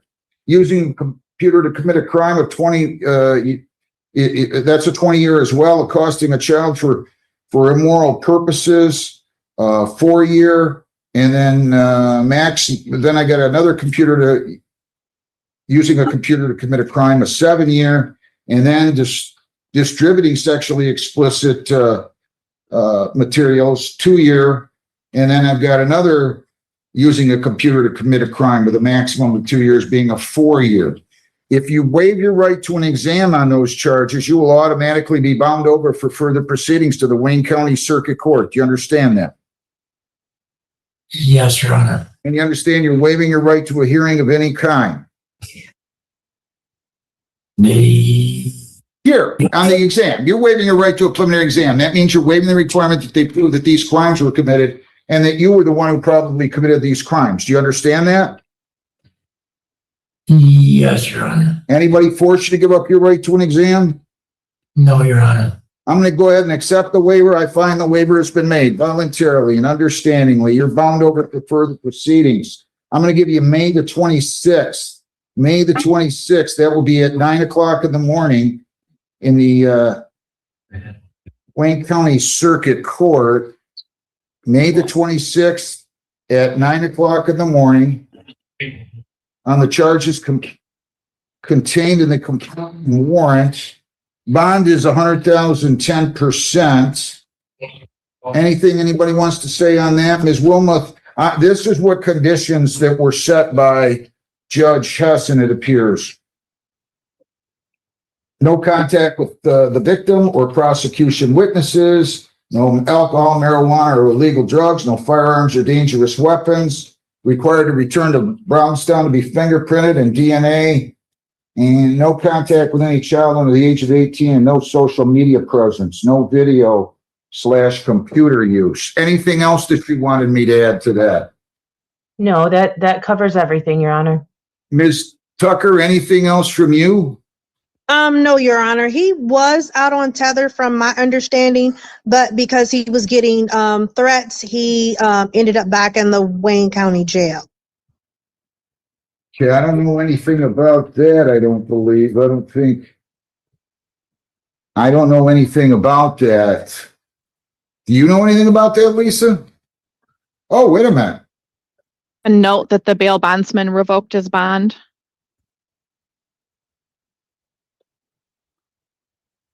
Defendant/co-signer wish to revoke bond. Defendant and co-signer are concerned for safety of defendant.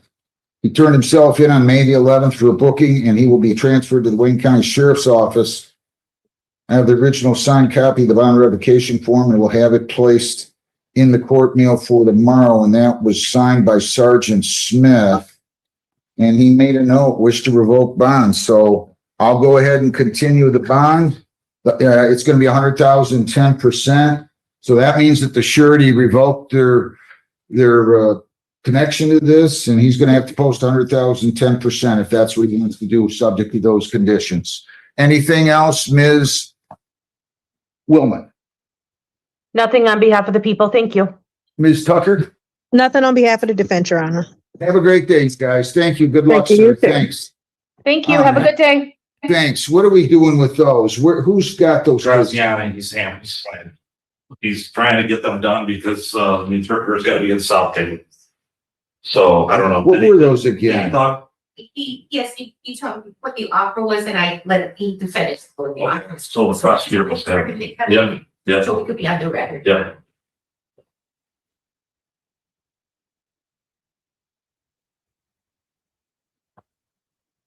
I thought you guys were gone hours ago. John put his file right, put your file right on top. I try to do my best to fill it out, just, you know, And I appreciate that. it's only enough for me to go on. Jeez. Listen, I know how important it is to get the interpreters in and out of here. I know, my God. have a good day, you guys.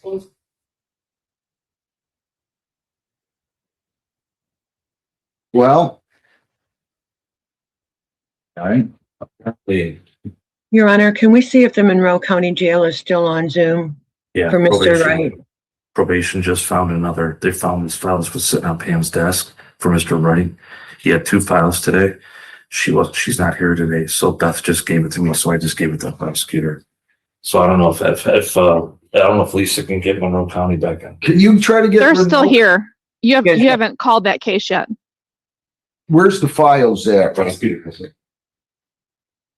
The second case is a probation violation Yeah. on another charge.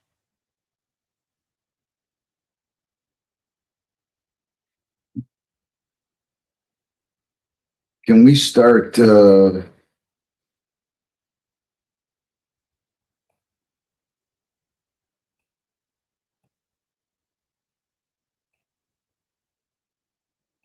See if I can speed up. Are we done with Mr. Wilkinson? Can he leave? yes, we're done with Mr. Wilkinson.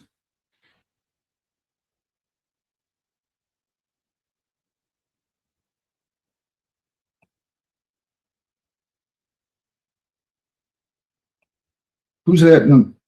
Who's eating there? What's his name? John Ray. Mr. Wright, how you doing?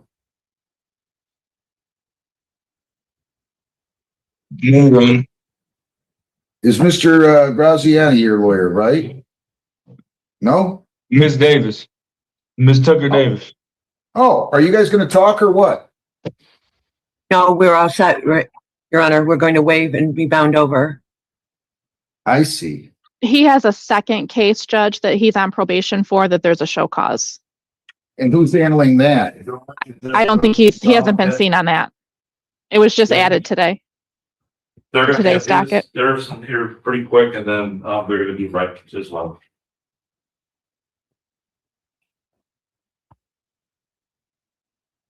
We could move the probation violation to a probation day if that's easier. Yeah, do we have right though? What are they I doing? thought she said he was still in Monroe. Yeah, but I need the file. I know, they're still writing it up right now. Okay. Yeah. He will be released from Monroe. It's his understanding he'll be released from Monroe on Friday.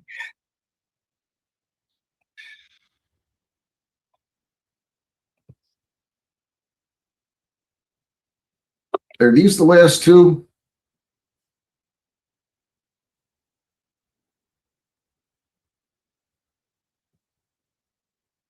You know, Lisa, Sorry, I didn't hear that. are these the last two? I have the one with Mr. Wright and then these two, Spanish-speaking gentlemen with Ms. Villarreal. Is that it? I have a couple on here. I don't know if they're no-shows or not. You have Mr. Washington Woods at 11:15. Well, that's late. I'm sorry, that's a waiver. It's Attorney Docs. Okay. Did you talk to the prosecutor? I have not, Your Honor. There's also a Troy Ross. Well, I'm Mr. ready to Dax, get off the bench here until something's ready. I mean, if I you put guys- Mr. Dax in the breakout room earlier, but I'll move him again. Okay. Lisa, I may need to go and talk to the attorney, the prosecutor for, to have a waiver form written up. For Mr. Okay, Wright. I'll move you. I'll move you in there.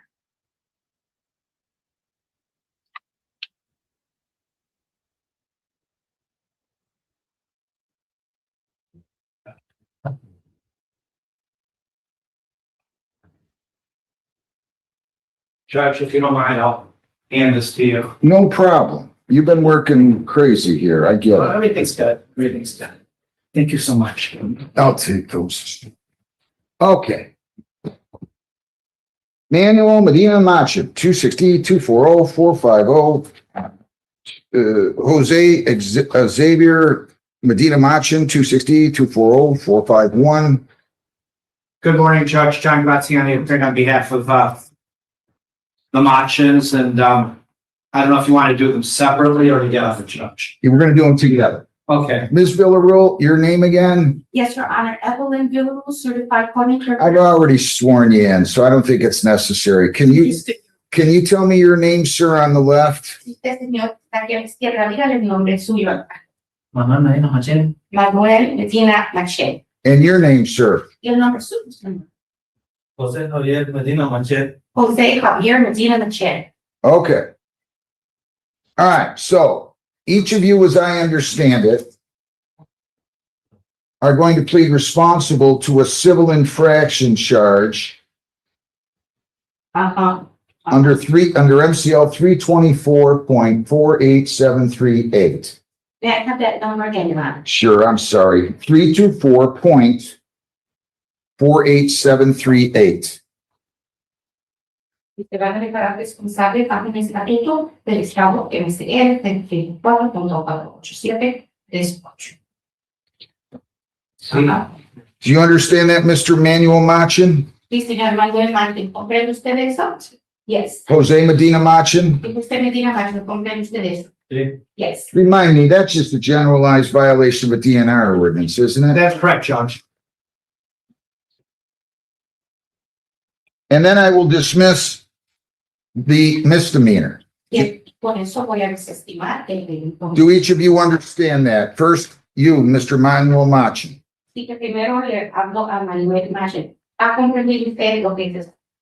Yes. You, Jose Medina Machin. Y usted, José Medina Machin, ¿ha comprendido eso? Yes. All right, to a violation of a DNR ordinance under MCL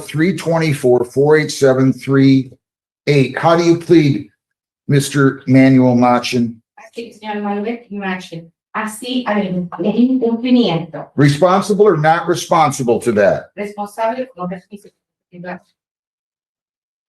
Responsible. And how do you plead, Mr. Jose Medina Machin? Responsible or not responsible? Responsible. All right, $140 total on each of those. There's a $10 conservation fee plus $130 in fines and costs. Total $140. I'm dismissing the fishing without a license. The total's 140, misdemeanors dismissed. Can each of you pay that now?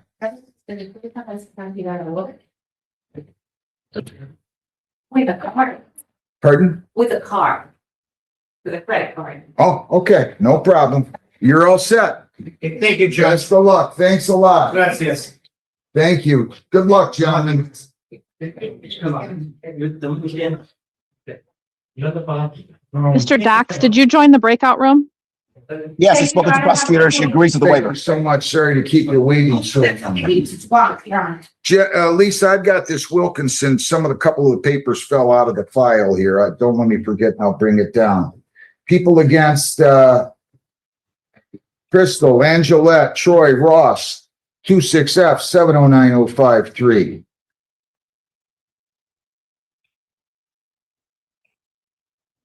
Good afternoon, Your Honor. Leanna Belcher on behalf of the defendant. And will you please state your name for the record? There's no Charlotte and Ross. All right, what do we have here? We got a home invasion and an aggravated assault, and as I understand it, she's going to plead guilty on count 2 aggravated assault. True? No contest, Your Honor. This is true. Okay, so no contest due to the possibility of civil litigation, right? That is correct, Do Your Honor. you have the police report? Judge, I believe there was a copy of the file.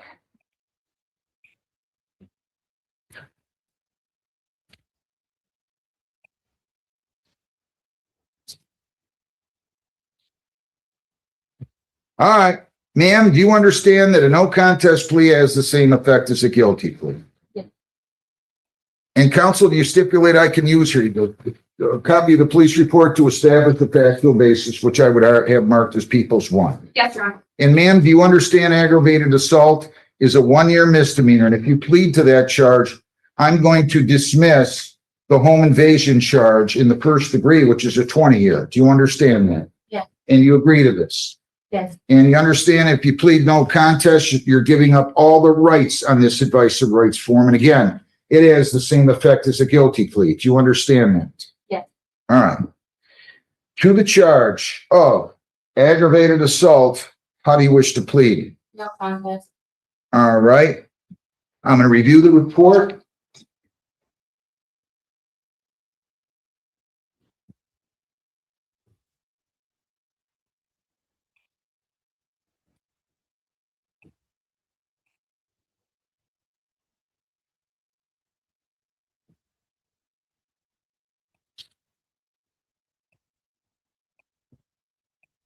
Counselor, this is a lengthy report.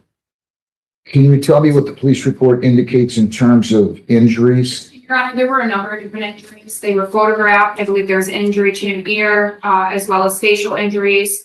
And the complaining witness, I believe, did seek medical treatment at a hospital. There were over 30 photographs provided to the victim's advocate. Thank you. Based on my review of the report, I find there's a factual basis for the plea. Ma'am, are you on probation or parole right now? No, you're not. Anybody in the world force you to plead no contest? No. I'll accept the plea of no contest to aggravated assault. I'm going to dismiss the home invasion first. Home invasion first degree. There was no alcohol or anything involved with. Yes, there was, Your Honor. Both the complaining witness and my client were intoxicated at the time of the offense. Good. Okay, good enough. Thank you. I'm going to order then a screening and assessment as opposed to a pre-sentence report, ma'am. So you're going to go down the hall. I'm first going to give you a sentence date. You're going to go down the hall. You are going to get your paper notice. Then you're going over to probation where you will fill out a questionnaire and be interviewed. And then you'll come back for sentencing where you'll talk to your lawyer later. Do you understand all of that? Yeah. All right. Okay. Sentencing date will be June 9th at 8:30. Good day. June 9th at 8:30. Yeah, June 9th at 8:30 will be the sentence, screen and assess. Day. Bond is continued. Is there anything else, young lady? Any questions? No, Your Honor. Anything else? No, Your Honor. Have a good day, Ms. Belcher. Thank you for, Thank you very much. See you on tonight. All right, sounds good. When are you gonna get on my MIDC list, like I've been asking you? Huh?